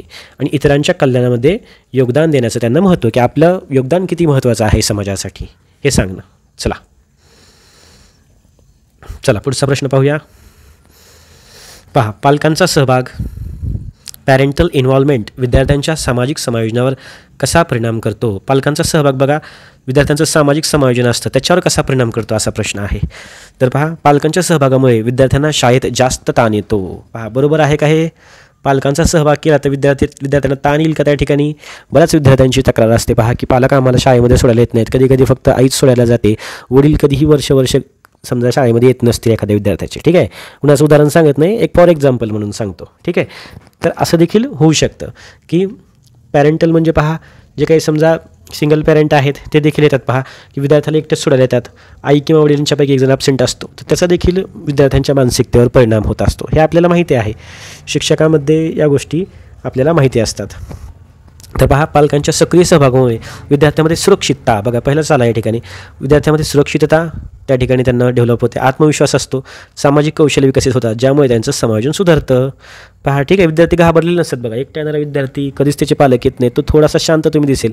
आणि ज्याचे पालक नेहमी वर्गाला व्हिजिट देतात, की बाबा सरांचं काय चालू आहे, मॅडमचं काय चालू आहे, की सरांनी विचारतात की बाबा वर्गामध्ये काय शिकवायला चालू आहे, विद्यार्थ्यांची प्रगती कुठपर्यंत आहे, विद्यार्थ्यांचं काय अडचण आहे का, अशा प्रकारे पॅरेंट्स व्हिजिट करतात, पालक सभेला उपस्थित राहतात. ठीक आहे, न्यायला किंवा सोडायला येऊ शकतात, त्यावेळेस शिक्षकांची भेट घेतात. त्यांनी काय होणार आहे, विद्यार्थ्यांना ताण येणार आहे का? नाही. बघा, तिसरा पर्याय, पालकांचा सहभाग सामाजिक समाजावर कोणताही परिणाम करत नाही, चुकीचा पर्याय आहे. ठीक आहे, तिसरा पर्याय चुकीचा आहे. आणि फक्त शैक्षणिक कामगिरीवर परिणाम होतो, हे देखील चुकीचं आहे. तर काय बघा, विद्यार्थ्यांचा आत्मविश्वास वाढतो, ज्यांचं पॅरेंटल इन्व्हॉल्वमेंट असते ज्या विद्यार्थ्यांची, त्यांच्यामध्ये बघा सुरक्षितता, आत्मविश्वास आणि सामाजिक कौशल्य विकसित होतात, ज्याच्यामुळे सामाजिक समायोजन त्यांचं सुधारलेलं दिसतं. चला पुढचा प्रश्न पाहू, प्रश्न क्रमांक 30. चला, शिक्षकाने विद्यार्थ्यांमध्ये विविधतेचा स्वीकार, ॲक्सेप्टन्स ऑफ डायव्हर्सिटी त्याला आपण म्हणतो, आणि समावेशकता, बघा 2 शब्द घेतलेले आहेत, खूप जास्त महत्त्वाचे शब्द आहेत. प्रत्येक प्रश्नामध्ये आपण वेगवेगळे शब्द या ठिकाणी घेतो. ठीक आहे, एकाच प्रकारचे प्रश्न घेतलेले नाहीत, त्याच्यामुळं या ठिकाणी तुमची तयारी एकदम चांगली होणार आहे समायोजन या घटकाशी संबंधी. ठीक आहे, तर पहा आता 2 शब्द कीवर्ड्स काय आहेत आपले बघा, ॲक्सेप्टन्स ऑफ डायव्हर्सिटी विविधतेचा स्वीकार, आणि दुसरा आहे या ठिकाणी समावेशकता. ठीक आहे, इन्क्लुझिव्हिटी. ठीक आहे, पहा 2 शब्दांना आता आपल्याला उत्तरामध्ये शोधायचं आहे. फक्त समान पार्श्वभूमी असलेल्या विद्यार्थ्यांना एकत्रित करणे, हे चुकीचं आहे. पहा, फक्त समान पार्श्वभूमी असलेल्यांना, मग विविधता या ठिकाणी विविधतेचा कसा स्वीकार करणार. ठीक आहे, समानता असलेल्या नाही तर विविधता असलेला आपल्याला पर्याय शोधायचा आहे. भिन्न पार्श्वभूमी असलेल्या विद्यार्थ्यांमध्ये स्पर्धा निर्माण करणे, निर्माण करायचं काम आहे का हो, की वेगवेगळी पार्श्वभूमी आहे, निर्माण करायचं काम शिक्षकाचं नाही. या ठिकाणी भिन्न क्षमता, संस्कृती, लिंग, पार्श्वभूमी असलेल्या विद्यार्थ्यांमध्ये आदर, समज, सहकार्याला प्रोत्साहन देणे, दुर्लक्ष करणे चुकीचं आहे. या ठिकाणी क बरोबर आहे. कसं, याचं स्पष्टीकरण पाहूया. समावेशकता म्हणजे काय, सर्व विद्यार्थ्यांना त्यांच्या भिन्नतेसह शाळेच्या वातावरणाचा एक भाग म्हणून स्वीकारायचं, त्यांना समान संधी द्यायची, शिक्षकाने विद्यार्थ्यांच्या विविधतेचा आदर करण्यास, एकमेकांना समजून घेण्यास आणि एकत्र काम करण्यास प्रोत्साहन द्यायचं आहे. सर्व विद्यार्थ्यांचे सामाजिक समायोजन सुधारते आणि ते कसे बनतात, सहिष्णू बनतात. कसे बनतात, सहिष्णू बनतात. 2 या ठिकाणी कीवर्ड्स होते प्रश्नामध्ये. विविधतेचा स्वीकार करायला लावायचं विद्यार्थ्यांना आणि त्यांना समावेशकता शिकवायची आहे. तर शिक्षकांनी काय करायचं आहे बघा, तर सहकार्याला प्रोत्साहन द्यायचे. कोणामध्ये, क्षमता, संस्कृती, लिंग, पार्श्वभूमी जरी वेगळी असली, ठीक आहे, तर त्या वेगवेगळ्या पार्श्वभूमी असलेल्या, वेगवेगळ्या संस्कृती आणि क्षमता असलेल्या मुलांमध्ये एकमेकांमध्ये सामंजस्य असलं पाहिजे, एकमेकांच्या संस्कृतीबद्दल, पार्श्वभूमीबद्दल आदर असला पाहिजे आणि सहकार्य त्यांच्यामध्ये वाढलं पाहिजे. याच्यासाठी शिक्षकांनी प्रयत्न करायचा आहे. चला, इनफ आहे स्पष्टीकरण. ओके, प्रश्न क्रमांक 31. एका शिक्षकाला असे आढळून आले की त्याच्या वर्गातील काही विद्यार्थी सामाजिक तुलना, सोशल कम्पॅरिझनमुळे कमी आत्मसन्मान म्हणजे लो सेल्फ इस्टीम अनुभवत आहेत, विशेषतः जेव्हा ते स्वतःची तुलना इतर हुशार व लोकप्रिय विद्यार्थ्यांशी करतात, यावर मात करून सकारात्मक भावनिक समायोजन वाढण्यासाठी शिक्षकांनी काय करावं? तर पहा, शिक्षकांना एक गोष्ट आढळून आली की काही विद्यार्थी सामाजिक तुलना, सोशल कंपॅरिझनमुळे काय होतं आहे बघा, त्यांचं कॉन्फिडन्स कमी होते, लो सेल्फ इस्टीम अनुभवत आहेत, कमी आत्मसन्मान, त्यांचा आत्मसन्मान कमी होत आहे. ठीक आहे बघा, जेव्हा ते स्वतःची तुलना हुशार किंवा लोकप्रिय विद्यार्थ्यांशी करतात त्यावेळेस त्यांना सकारात्मक भावनिक समायोजन वाढवण्यासाठी शिक्षकांनी काय करायचं आहे? तर पहा, या ठिकाणी डायरेक्ट स्पष्टीकरण पाहूया. आता मधले पर्याय वाचत बसत नाही. स्पष्टीकरण पहा, का शिक्षकांनी काय करायचं आहे? वरचा आहे प्रॉब्लेम, खालचा आहे सोल्युशन. तर पहा, सामाजिक तुलना बघा, चला हायलायटर घेऊया.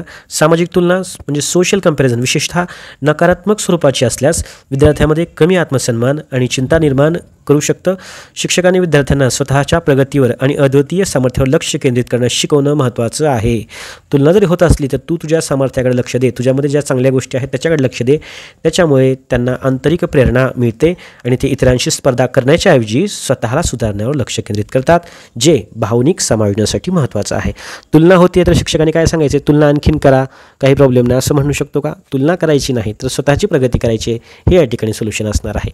ठीक आहे, तुलना करून त्या ठिकाणी दुःखच भेटणार आहे. स्वतःशी जर स्पर्धा केली, स्वतःला जर कालच्यापेक्षा आज बेटर बनवण्याचा प्रयत्न केला तर मात्र मुलं त्या ठिकाणी त्यांची प्रेरणा टिकून राहते. बरोबर, आनंदी मुलं राहतात.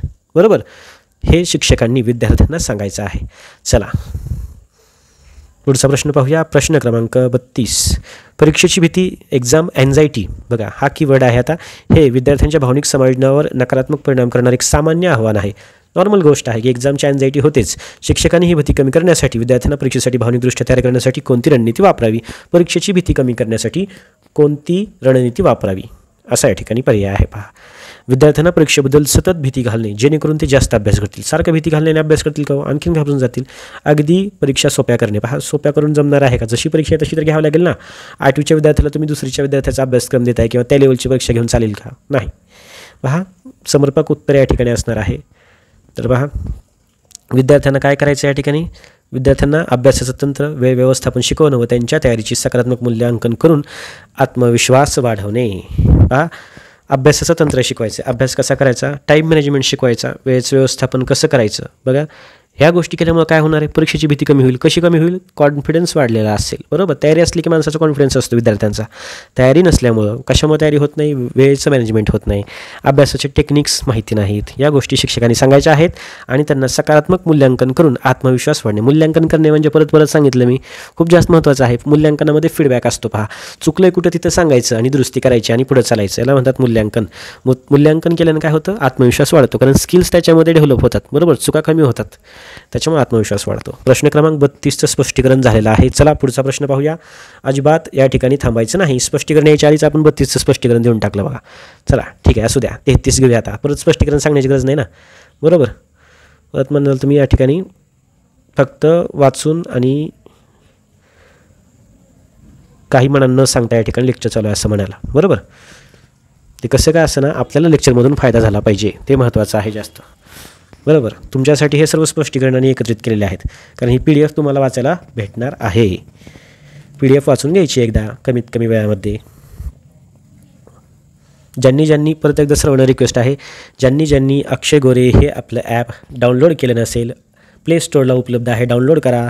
त्या ठिकाणी तुम्हाला PDFसाठी, नोट्ससाठी आणि सर्व टेस्टसाठी कुठलीही फीस नाही. परत परत सांगितलेलं आहे. त्या ठिकाणी टेस्ट सोडवा. तुमची टेटची परीक्षा आहे म्हणून आत्ता मी टेस्ट तयार केलेल्या आहेत. 3 दिवसापासून टेस्टच तयार करतो मी फक्त. बरोबर, लेक्चर नाही आपलं, यूट्यूबला काही नाही. तर ते टेस्ट त्या ठिकाणी इंग्लिशच्या आपण IBPS पॅटर्नच्या तयार केल्या आहेत, मानसशास्त्राच्या 20 टेस्ट तयार केल्या आहेत, मराठीच्या 10 टेस्ट तयार केल्या आहेत. त्या टेस्ट नक्की सोडवा. तुमचा रिस्पॉन्स असेल तर हे सर्व काम करण्यामध्ये प्रोत्साहन आहे. बरोबर, त्या ठिकाणी तुम्हाला मी सांगत नाही की आमचा या 4000 रुपयांचा कोर्स घ्या आणि टेट पास व्हा, हे सांगितलेलं नाही तुम्हाला. बरोबर, ज्यावेळेस सांगायचं असेल त्यावेळेस सांगेल, परंतु या ठिकाणी ही गोष्ट नाही. आपण येणाऱ्या टेट परीक्षेसाठी संपूर्णतः मोफत ठेवत आहोत मित्रांनो. त्या ठिकाणी फीस ठेवून जरी ठेवलं असतं ना मी, तरी देखील खूप विद्यार्थ्यांनी आपलं घेतलं असतं. आज 91,000 सबस्क्रायबर होत आहेत आपले यूट्यूबचे. या ठिकाणी तुमच्या परीक्षेसाठी म्हणून टेस्ट आहेत, कमीत कमी त्या टेस्ट तरी सोडून घ्या, म्हणजे आम्हाला काम केल्याचं समाधान तेवढंच भेटेल. चला रिक्वेस्ट. नेक्स्ट, शाळेतील एका विद्यार्थ्याला अभ्यासक्रमाच्या निवडी संदर्भात खूप गोंधळ आहे. पहा, करिक्युलम चॉईसेस हा कीवर्ड आहे या ठिकाणी, ज्यामुळे त्याला प्रचंड भावनिक ताण येतो आणि शिक्षकाने या विद्यार्थ्याला भावनिक समायोजनासाठी काय मदत करावी. तर पहा, अभ्यासक्रमाची जी निवड आहे ते करण्यामध्ये त्या ठिकाणी विद्यार्थ्याला ताण येतो आहे. तर शिक्षकाने कशाप्रकारे मदत करायची? स्पष्टीकरण पहा, या ठिकाणी उत्तर असणार आहे क. त्याला त्याच्या आवडी, क्षमता आणि भविष्यातील उद्दिष्टे ओळखण्यासाठी मदत करणे आणि अभ्यासक्रमाच्या पर्यायाबद्दल माहितीपूर्ण मार्गदर्शन करणे. प्रश्न आणि उत्तर काही काहींचे असं सांगत असतो डायरेक्ट, ठीक आहे.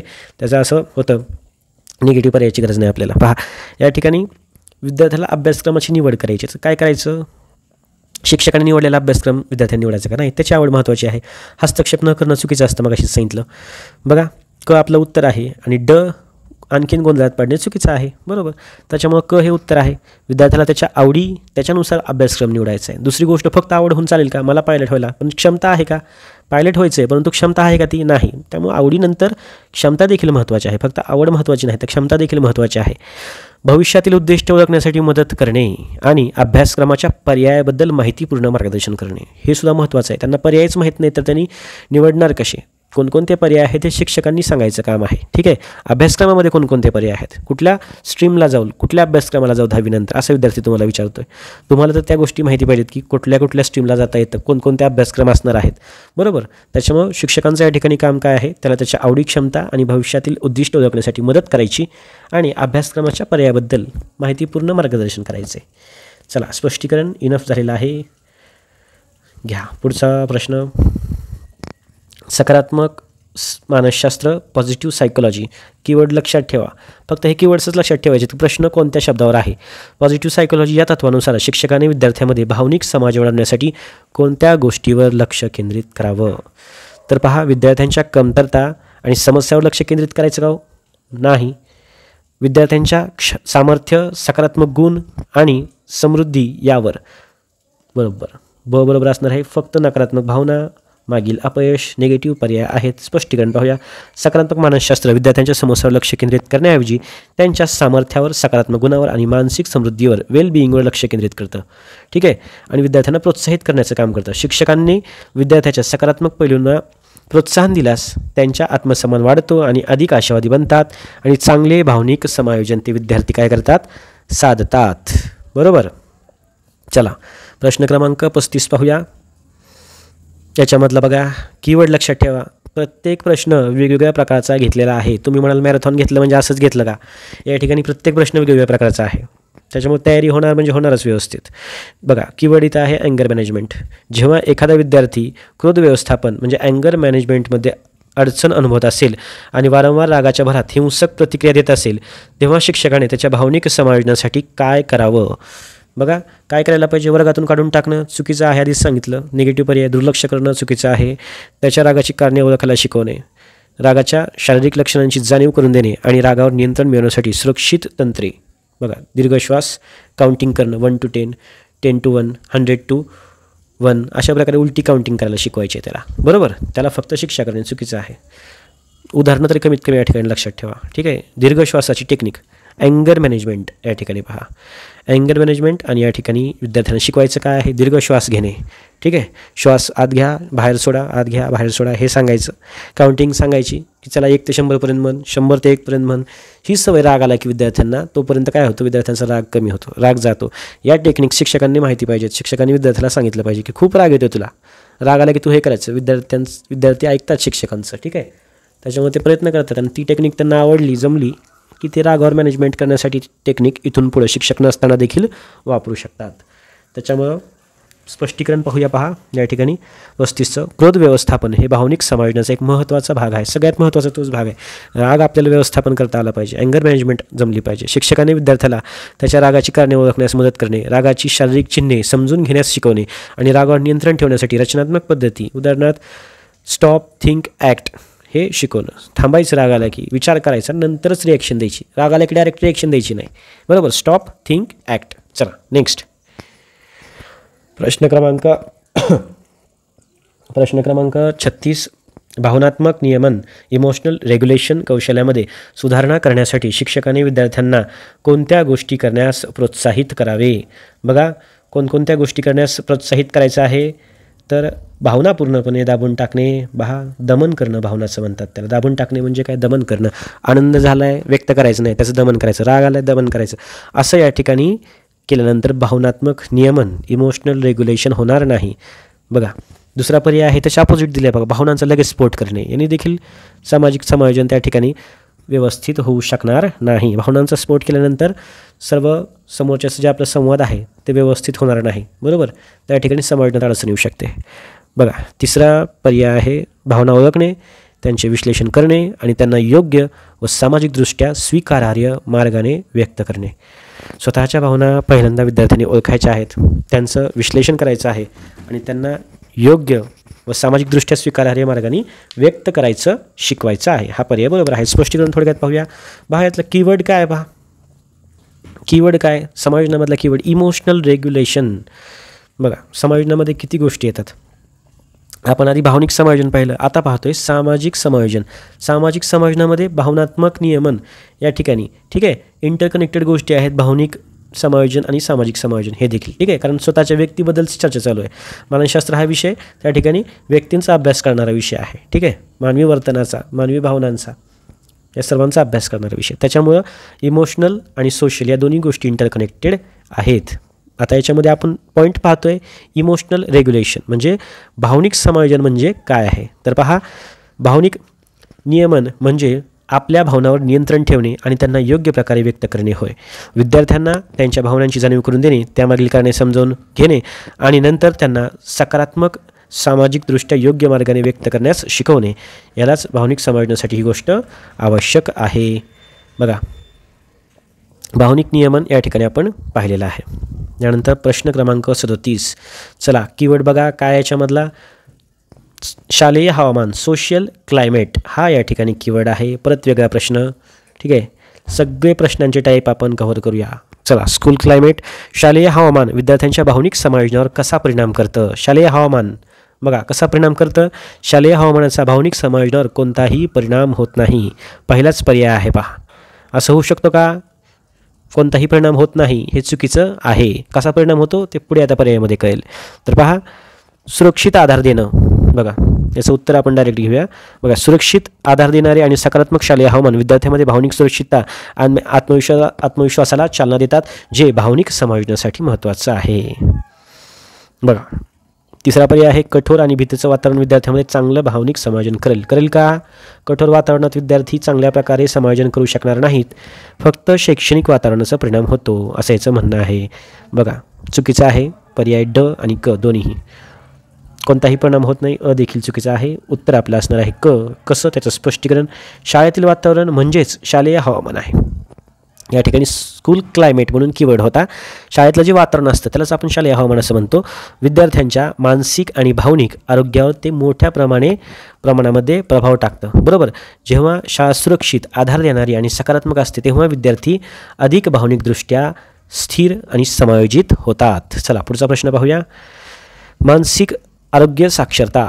चला नवीन प्रकारचा प्रश्न, कीवर्ड या ठिकाणी आहे मेंटल हेल्थ लिटरसी. मानसिक आरोग्य साक्षरता विद्यार्थ्यांना भावनिक समायोजनात कशी मदत करू शकते. बघा या ठिकाणी मानसिक आरोग्याच्या समस्यांना दुर्लक्ष करण्यास शिकवेल का. मानसिक आरोग्य साक्षरता, साक्षर असलेला माणूस दुर्लक्ष करेल का हो, नाही. यानंतर मानसिक आरोग्याच्या समस्यांची चिन्हे ओळखण्यास, त्याची मदतीची आवश्यकता असल्यास ती शोधण्यात आणि मानसिक आरोग्याबद्दलची गैरसमज दूर करण्यात मदत करते. या ठिकाणी याचं उत्तर हे असणार आहे, ठीक आहे. तर पहा ब हे उत्तर या ठिकाणी असणार आहे. तर पहा शब्द काय आहे, मेंटल हेल्थ लिटरसी, आणि या ठिकाणी पहा याच्यामध्ये काय येतं स्पष्टीकरण. मानसिक आरोग्य साक्षरता विद्यार्थ्यांच्या मानसिक आरोग्याच्या समस्यांच्या मूलभूत माहिती, त्यांची चिन्ह, लक्षणं, उपलब्ध संसाधने याबाबत शिक्षित करते. त्यामुळे त्यांना स्वतःच्या किंवा इतरांच्या भावना समजून घेण्यास आणि वेळेत मदत घेण्यास मदत होते, जे चांगले भावनिक समायोजनासाठी महत्त्वाचं आहे, ठीक आहे. Mental health literacy. चला पुढचा प्रश्न. चला शिक्षकाने विद्यार्थ्यांमध्ये वास्तववादी अपेक्षा, रिअलिस्टिक एक्सपेक्टेशन्स कशी निर्माण करावी, ज्यामुळे भावनिक ताण कमी होतो आणि समायोजन सुधारेल. तर पहा या ठिकाणी कीवर्ड जो आहे तो काय आहे, रिअलिस्टिक एक्सपेक्टेशन्स. वास्तववादी अपेक्षा कशी निर्माण करावी विद्यार्थ्यांमध्ये, त्यांना नेहमी परिपूर्ण असण्यास सांगणं. कोणीही परफेक्ट नसतो, त्यामुळं हा पर्याय देखील परफेक्ट नाही, ठीक आहे. चला जोकचा भाग वेगळा, परंतु या ठिकाणी पहा त्यांना नेहमी परिपूर्ण असण्यास सांगणं. असं आपण अपेक्षा ठेवू शकतो का आपण विद्यार्थ्याकडून की सर्वच गोष्टीमध्ये परफेक्ट, नेहमी परफेक्टच असलं पाहिजे असं सांगणं? नाही ठेवू शकत. त्याच्यामुळे हा पर्याय एलिमिनेट केलेला आहे. त्यांना त्याच्या क्षमतेनुसार जास्त उद्दिष्टे ठेवण्यास प्रोत्साहित करणे. त्यांना त्यांच्या क्षमतेपेक्षा जास्त उद्दिष्टे ठेवण्यास प्रोत्साहित करणे. तर पहा, जेवढी त्याची क्षमता आहे त्या क्षमतेनुसार आपण त्यांना सांगतो ना की एक गोष्ट कर, बरोबर. डायरेक्ट आपण त्याला सांगू शकतो का 7 फूट डायरेक्ट लांब उडी मार? नाही सांगू शकत त्याला. ठीक आहे. एखाद्या विद्यार्थ्याला समजा चालण्यामध्ये पळण्यामध्ये त्रास आहे आणि आपण त्याला सांगू शकतो का डायरेक्ट 5 किलोमीटर राऊंड मारू नये? क्षमता विद्यार्थ्याची शिक्षकांना माहिती असते. क्षमतेनुसार उद्दिष्ट शिक्षकांनी सांगायचे. त्यामुळं पर्याय ब चुकीचा आहे. त्यांच्या क्षमतांचे योग्य मूल्यांकन करण्यास, यशस्वी होण्यासाठी आवश्यक असलेले प्रयत्न करण्यास आणि अपयश ही शिकण्याची संधी आहे असं समजून घेण्यास मदत करणं. पॉझिटिव्ह पर्याय बरोबर पर्याय आहे. पहा, स्पष्टीकरण पाहूया. अवास्तव अपेक्षामुळे, पहा क उत्तर आहे आपला. अवास्तव अपेक्षामुळे निराशा आणि भावनिक ताण येऊ शकतो. शिक्षकांनी विद्यार्थ्यांना त्यांच्या क्षमतेनुसार उद्दिष्टे ठरवण्यास मदत करणे आणि त्यांना अपयशाला शिकण्याची संधी म्हणून पाहण्यास शिकवणे. यामुळे वास्तविकतेशी अधिक चांगल्या प्रकारे ते जुळवून घेतात आणि भावनिक समायोजन सुधारतात. ठीक आहे. थोडेसे उच्चार माझे थोडेसे चुकत आहेत, समजून घ्या. चांगले व्हिडिओ पण खूप जास्त म्हणलं ते त्याच्यामध्ये माझे उच्चार स्पष्ट यायचे जरा, बरोबर. त्याच्यामुळे या व्हिडिओमध्ये तुम्ही समजून घ्याल, बरोबर. वातावरणाचा थोडासा फरक आहे, बाकी काही नाही. चला पुढचा प्रश्न. जेव्हा एखादा विद्यार्थी लहानपणीचा आघात, बघा चाइल्डहुड ट्रॉमा, याचा सामना करत असेल तर त्याचा परिणाम त्याच्या भावनिक समायोजनावर होत असेल तर शिक्षकाने काय करावं? पहा, चाइल्डहुड ट्रॉमामध्ये काय असतं तर विद्यार्थ्याच्या लहानपणी त्याचं बघा भावनिक, त्याचं जे समजा एखादं नुकसान झालेलं असेल, एखादा आघात झालेला असेल, ठीक आहे, त्याच्यावर समजा काही अन्याय झालेला असेल, अत्याचार झालेला असेल किंवा त्याने एखादी घटना त्याच्या मनावर खोलवर परिणाम करून गेली असेल, एखादं दृश्य, एखादी वस्तू किंवा काहीतरी त्याच्या मनामध्ये एक खोलवर रुजलेली गोष्ट असू शकते जी त्याला परत परत त्या ठिकाणी घाबरवू शकते. ठीक आहे. त्याला म्हणतात ट्रॉमा, चाइल्डहुड ट्रॉमा. तर बघा, हे तुम्हाला ट्रॉमाबद्दल मी सांगितलं. तर आता या ठिकाणी प्रश्न काय आहे बघा. जेव्हा एखादा विद्यार्थी लहानपणीच्या आघाताचा सामना करत असेल आणि त्याचा परिणाम त्याच्या भावनिक समायोजनावर होत असेल तेव्हा शिक्षकांनी काय करायचं असा प्रश्न आहे. आपण काय करायचं? त्याला त्याच्या भूतकाळाबद्दल विसरण्यास सांगणे. ठीक आहे. पहा, कितीही त्या ठिकाणी वय झालं तरीसुद्धा चाइल्डहुड ट्रॉमा लोक विसरू शकत नाहीत. ठीक आहे. विद्यार्थी विसरू शकत नाहीत. विसरण्यास सांगणं फक्त इनफ नाही, बरोबर. त्याला त्याच्या समस्येकडे दुर्लक्ष करणे, कारण शिक्षक त्यात काही करू शकत नाही, हे देखील चुकीचं आहे, बरोबर. जर तुम्हाला विद्यार्थ्यांचा चाइल्डहुड ट्रॉमा माहिती झाला तर त्याला मार्गदर्शन त्या ठिकाणी करायचं आहे की असं नाही म्हणायचं की मला काय याचं देणं घेणं नाही, मी या ठिकाणी काही करू शकत नाही, अशा प्रकारे नाही म्हणायचं. किंवा जर माहीत झालं तर त्याला विसरण्यास सांगायचं नाही. तर पहा, त्या ठिकाणी काय करायचं शिक्षकांनी? संवेदनशील आणि आधार देणारं वातावरण प्रदान करायचं आहे. ट्रॉमा समजून घ्यायचा आधी आणि नंतर संवेदनशील, सेन्सिटिव्हली त्या ठिकाणी आधार देणारं वातावरण त्या ठिकाणी निर्माण करायचं आहे. त्याच्या गरजा काय काय आहेत ते समजून घ्यायच्या आणि आवश्यक असल्यास समुपदेशक आणि विशेष तज्ज्ञांशी त्यांचा संपर्क करून देणे हे सर्वात चांगला पर्याय आहे. बघा, या ठिकाणी समुपदेशकांची जेव्हा ट्रॉमा असतो ना 99% समुपदेशकांची लगेच शिक्षकांनी कॉन्टॅक्ट करून द्यायचं, कारण शिक्षकांना आपल्याला त्या ठिकाणी वर्गामध्ये सर्व गोष्टी हँडल करणं थोडंसं आवश्यक असतं. ठीक आहे. वर्गाची कामं असतात, सर्व विद्यार्थी असतात. समुपदेशक कसं असतं त्यांचं त्या ठिकाणी वैयक्तिक त्यांना ते मार्गदर्शन करू शकतात. त्याच्यामुळे समुपदेशकाकडे ट्रॉमा असताना विद्यार्थ्यांना लगेच शिक्षकांनी सजेशन करायचं आहे. ठीक आहे. बालपणीच्या आघातामुळे विद्यार्थ्यांच्या भावनिक समायोजनावर गंभीर परिणाम होऊ शकतात जे की लाईफ टाईम राहतात. शिक्षकाने अशा विद्यार्थ्याला संवेदनशीलतेनं हाताळायचे, सुरक्षित आणि आधार देणारं वातावरण निर्माण करायचे आणि आवश्यक असल्यास व्यावसायिक मदतीसाठी शिफारस करायची आहे. शिक्षकाची नैतिक आणि व्यावसायिक ही जबाबदारी आहे. ठीक आहे. मोरल अँड प्रोफेशनल रिस्पॉन्सिबिलिटी आपण त्याला म्हणतो शिक्षकाची नैतिक आणि व्यावसायिक जबाबदारी ही आहे. ठीक आहे. ना की त्याचं दुर्लक्ष करणं जबाबदारी आहे. चला, महत्त्वाचा प्रश्न होता प्रश्न क्रमांक 41, प्रॉब्लेम सॉल्विंग स्किल्स याच्यावर आहे. पहा, कीवर्ड महत्त्वाचा आहे, याच्यावर प्रश्न येऊ शकतो. समस्या निराकरण कौशल्य विद्यार्थ्यांच्या सामाजिक समायोजनासाठी कशी उपयुक्त ठरतात? कोणती कौशल्य? समस्या निराकरण करण्याची, प्रॉब्लेम सॉल्व करण्याची स्किल्स. बघा, ती केवळ शैक्षणिक समस्या सोडवण्यासाठी उपयुक्त आहेत. बघा, चुकीचं आहे का नाही? या ठिकाणी सामाजिक समस्या असेल, कौटुंबिक समस्या असेल, मित्रांमधील समस्या असेल, ते देखील सोडवण्याचं कौशल्य असू शकतं. त्यामुळे पर्याय अ नाही. ती विद्यार्थ्यांना सामाजिक संघर्षाचे विश्लेषण करण्यास, पर्यायी उपाय शोधण्यास आणि सामाजिक समस्या प्रभावीपणे हाताळण्यास मदत करतात. तर पहा, ब जो आहे या ठिकाणी ते आपलं उत्तर असणार आहे, समस्या निराकरण कौशल्य. बघा, क काय म्हणते परिणाम कळत नाहीत, क चुकीचं आहे. फक्त वैयक्तिक समस्या सोडतात म्हणते ड, ते पण चुकीचं आहे. उत्तर आपलं या ठिकाणी ब आहे. त्याचं स्पष्टीकरण पाहूया. समस्या निराकरण कौशल्य ब उत्तर आहे. समस्या निराकरण कौशल्य विद्यार्थ्यांना सामाजिक परिस्थितीत उद्भवणारे संघर्ष आणि आव्हाने ओळखण्यास, त्यांचे विश्लेषण करण्यास आणि रचनात्मक उपाय शोधण्यास सक्षम करतात, ज्यामुळे ते अधिक प्रभावीपणे सामाजिक संबंध हाताळू शकतात आणि सामाजिक समायोजन त्यांचं सुधारतं. खूप महत्त्वाचा प्रश्न होता प्रॉब्लेम सॉल्विंग स्किल्सवर. स्पष्टीकरण आणि प्रश्न एकदा पाहून घ्या. चला, ही PDF मात्र तुमचं लेक्चर झाली ना, तुमच्याकडे ही PDF असली पाहिजे. PDF फक्त एक्झामला जायच्या आधी त्या ठिकाणी तुमच्या 3-4 PDF असतील तेवढ्या वाचून जायच्या फक्त, बाकी काय वाचायची गरज नाही. चला, मला जेवढं वाटतं तेवढं मी सांगतो, ठीक आहे. चला, कारण आम्ही ऑलरेडी एक्झाम दिलेली आहे 2017मध्ये. पहिल्या अटेम्प्टला त्या ठिकाणी वयाच्या 20व्या वर्षी 134 मार्क्स होते मला 2017च्या एक्झाममध्ये, ठीक आहे. बऱ्याच लोकांना माहिती नसेल आणि मला ते परत सांगणं पण त्या ठिकाणी आवडत नाही, ठीक आहे. 2017 पहिल्यांदाच एक्झाम जी होती D.Ed झाल्या बरोबर, वयाच्या 20व्या वर्षी महाराष्ट्रामध्ये सर्वात यंग त्या ठिकाणी माझं सिलेक्शन झालेलं होतं. त्याच्यानंतर आपण या ठिकाणी सर्व गोष्टी पोस्ट ग्रॅज्युएशन वगैरे, तर 4 विषयांमध्ये पोस्ट ग्रॅज्युएशन कंप्लीट आहे. सेट एक्झाम आहेत, सर्व एक्झाम त्या ठिकाणी दिलेले आहेत. DSM झालेलं आहे, BA B.Ed त्या ठिकाणी आपण थोडंसं इम्प्रूव्ह करण्यासाठी प्रयत्न करत आहेत, ठीक आहे. पुढचा प्रश्न पाहूया. प्रश्न क्रमांक 42. सामाजिक बुद्धिमत्ता म्हणजे सोशल इंटेलिजन्स विकसित करणे हे विद्यार्थ्यांच्या सामाजिक समायोजनासाठी महत्त्वाचं आहे. शिक्षकांनी या बुद्धिमत्तेला कशी चालना द्यावी पहा. चला, पुढचा आता कीवर्ड बघा काय आहे. सामाजिक बुद्धिमत्ता, सोशल इंटेलिजन्स. फक्त सामाजिक नियमांची यादी वाचून दाखवणे चूक आहे. विद्यार्थ्यांना सामाजिक संकेत म्हणजे सोशल क्यूज वाचण्यास किंवा इतरांच्या भावना आणि हेतू समजून घेण्यास आणि प्रभावी सामाजिक संवाद साधण्यास शिकवणं. ब बरोबर आहे. बरोबर, सामाजिक बुद्धिमत्ता यालाच म्हणतात. या ठिकाणी पहा, सामाजिक बुद्धिमत्ता म्हणजे काय आहे. सामाजिक परिस्थिती समजून घ्यायची, प्रभावीपणे संवाद साधण्यासाठी आणि सामाजिक संबंध शिस्तपणे हाताळण्याची क्षमता. बरोबर, शिक्षकाने विद्यार्थ्यांना सामाजिक संकेत, उदाहरणार्थ देहबोली, ठीक आहे, बॉडी लँग्वेज जे आहे, आवाजातील टोन समजून घेण्यास, इतरांच्या दृष्टिकोनातून विचार करण्यास आणि योग्य सामाजिक प्रतिसाद देण्यास, रिस्पॉन्स कसा द्यायचा आपल्याला ते देखील शिकवायचं आहे. यानंतर प्रश्न क्रमांक 43. शाळेतील गटकार्याचे ग्रुपवर्कचे आयोजन करताना शिक्षकाने कोणत्या गोष्टीवर भर द्यावा जेणेकरून सर्व विद्यार्थ्यांचे सामाजिक समायोजन साधले जाईल. तर पहा, काय करावं लागेल शिक्षकांनी. फक्त गटकार्यातील हुशार विद्यार्थ्यांचे नेतृत्व करण्याची संधी देणं चुकीचं आहे. प्रत्येक सदस्याला जबाबदारी वाटून दिली पाहिजे. बरोबर, एकमेकावर अवलंबून राहण्याची भावना निर्माण करणे, की विद्यार्थ्यांना कळालं पाहिजे की ग्रुप वर्कमध्ये फक्त एकट्याने काम चालत नाही, एकमेकांच्या देखील सपोर्टची आवश्यकता असते.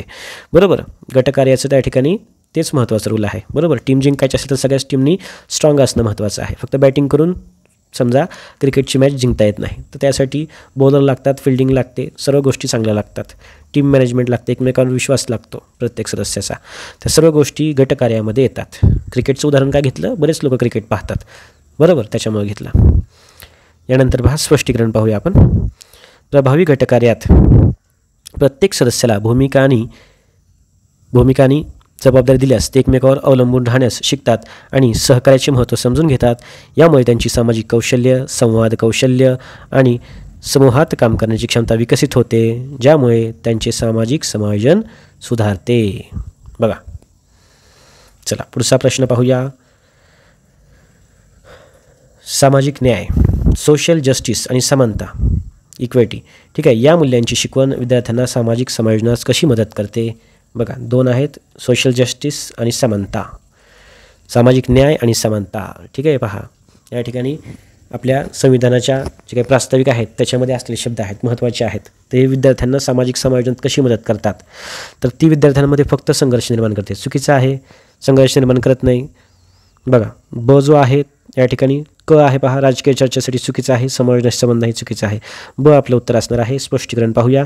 विद्यार्थ्यांना विविधतेचा आदर करण्यास, इतरांच्या हक्कांसाठी उभे राहण्यास आणि भेदभाव ओळखण्यास मदत करते, ज्यामुळे अधिक समावेशक आणि सामाजिक वातावरण निर्माण होतं. तर पहा, सोशल जस्टिस, सामाजिक न्याय काय करतं, तर विद्यार्थ्यांना विविधतेचा आदर करण्यास, इतरांसाठी उभा राहण्यास आणि भेदभाव ओळखण्यास मदत करतं, ज्याच्यामुळं ते अधिक समावेशक सामाजिक वातावरण निर्माण करतं. ठीक आहे, चला पुढचा प्रश्न पाहूया.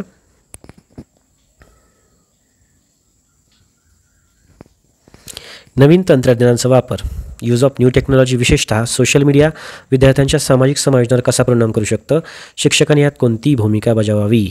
तर पहा पर्याय अ आहे सोशल मीडिया पूर्णपणे प्रतिबंधित करणे. चुकीचं आहे. घेऊ शकता का तुम्ही सगळ्यांचे मोबाईल त्यांच्या घरी जाऊन? नाही. बरोबर.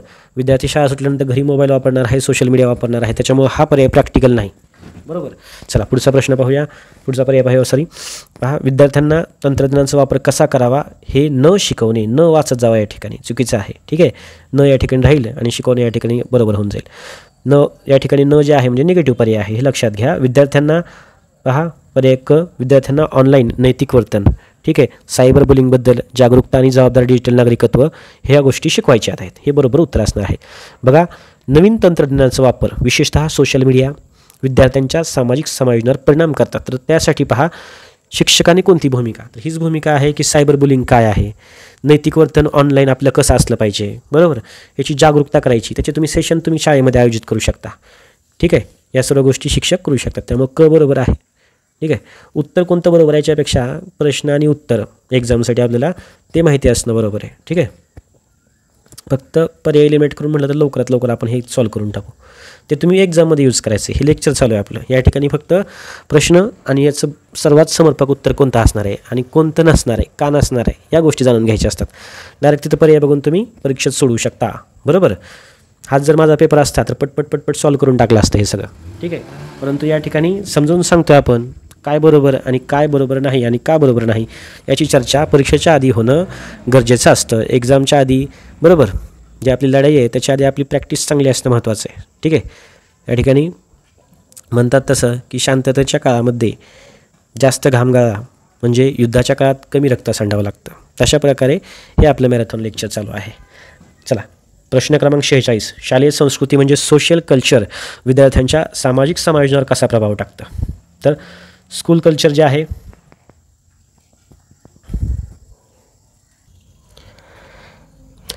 चला प्रश्न क्रमांक 46. शालेय संस्कृती स्कूल कल्चर विद्यार्थ्याच्या सामाजिक समायोजनावर कसा प्रभाव टाकतो. तर पहा पर्याय आहेत शालेय संस्कृतीचा सामाजिक समायोजनावर कोणताही परिणाम होत नाही. चुकीचा आहे. कोणताही परिणाम होत नाही.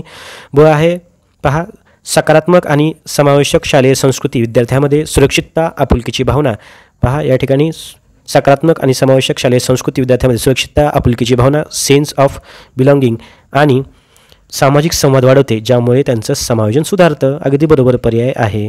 ठीक आहे. फक्त शैक्षणिक कामगिरीवर परिणाम क चुकीचा आहे. कठोर आणि स्पर्धात्मक संस्कृती नेहमीच चांगले सामाजिक समायोजन करते का? नाही करत. कठोर आणि स्पर्धात्मक नाही. ठीक आहे. ब अगदी बरोबर असणार आहे. या ठिकाणी थोडक्यात स्पष्टीकरण पाहूया. शाळेची संस्कृती तिची मूल्ये नियम परंपरा आणि परस्पर संबंध विद्यार्थ्यांच्या सामाजिक समायोजनावर मोठा प्रभाव टाकतात. सकारात्मक आणि समावेशक संस्कृती विद्यार्थ्यांना सुरक्षित स्वीकारलेले आणि शाळेचा भाग वाटायला लावते आणि ज्यामुळे ते अधिक चांगल्या प्रकारे सामाजिकदृष्ट्या समायोजित होतात. चला नेक्स्ट क्वेश्चन पाहूया. थोडासा स्पीड वाढवण्याची गरज आहे असं मला वाटतं. ठीक आहे. पहा सामाजिक कौशल्य प्रशिक्षण म्हणजे आता सोशल स्किल्स ट्रेनिंग हा या ठिकाणी कीवर्ड आहे. पहा या कीवर्डवर हा प्रश्न आहे. सामाजिक कौशल्य प्रशिक्षण विद्यार्थ्यांना सामाजिक समायोजनात कशी मदत करते. तर पहा या ठिकाणी इतरांशी कसे भांडायचे हे शिकवते. चुकीचं आहे. विद्यार्थ्यांना संवाद श्रवण सहकार्य संघर्ष निराकरण यासारखी आवश्यक सामाजिक कौशल्य शिकवतं. तर पहा उत्तर लक्षात ठेवायचं या ठिकाणी डायरेक्ट. तर पहा सोशल स्किल्स ट्रेनिंग याच्यामध्ये काय काय येतं पहा. तर विद्यार्थ्यांना सामाजिक कौशल्य प्रशिक्षण हे विद्यार्थ्यांना प्रभावी सामाजिक संवाद साधण्यासाठी आणि संबंध टिकवण्यासाठी आवश्यक असणारी कौशल्य शिकवतात. यामध्ये काय काय येतं बघा. ऐकणं बोलणं सहानुभूती दर्शवणं संघर्षाचं या ठिकाणी निराकरण करणं आणि समूह कार्याचा समावेश होतो. ठीक आहे. या ठिकाणी संघर्षात झालेलं आहे समस्येचं निराकरण करायचं आहे. बरोबर. काही काही शब्द चुकू शकतात या ठिकाणी. ठीक आहे. समायोजनाचं तर या ठिकाणी सामाजिक समायोजनासाठी हे अत्यंत महत्त्वाचं आहे. याला काय म्हणतात सोशल स्किल ट्रेनिंग. हे कशासाठी आहे तर पहा ऐकणे बोलणे सहानुभूती दर्शवणे समस्यांचं या ठिकाणी. ठीक आहे. फुली मारून देतो. चला समस्यांचं निराकरण करणं आणि समूह कार्याचा समावेश या ठिकाणी होतो. चला प्रश्न क्रमांक 48 महत्त्वाचा प्रश्न पाहूया. जेव्हा एका विद्यार्थ्याला समवयस्क दबाव पिअर प्रेशर याचा सामना करावा लागतो आणि तो नकारात्मक सामाजिक वर्तनाकडे झुकतो तेव्हा शिक्षकाने सामाजिक समायोजनासाठी काय करावं. खूप जास्त महत्त्वाचा प्रश्न आहे मित्रांनो. सध्याला पिअर प्रेशर हाच जो इश्यू आहे तो एक सोशल इश्यू बनलेला आहे. सोशल इश्यू त्याला आपण म्हणू शकतो. सामाजिक प्रश्न आहे सामाजिक समस्या आहे. बघा या ठिकाणी पियर प्रेशर काय आहे हे या ठिकाणी थोडंसं सांगतो.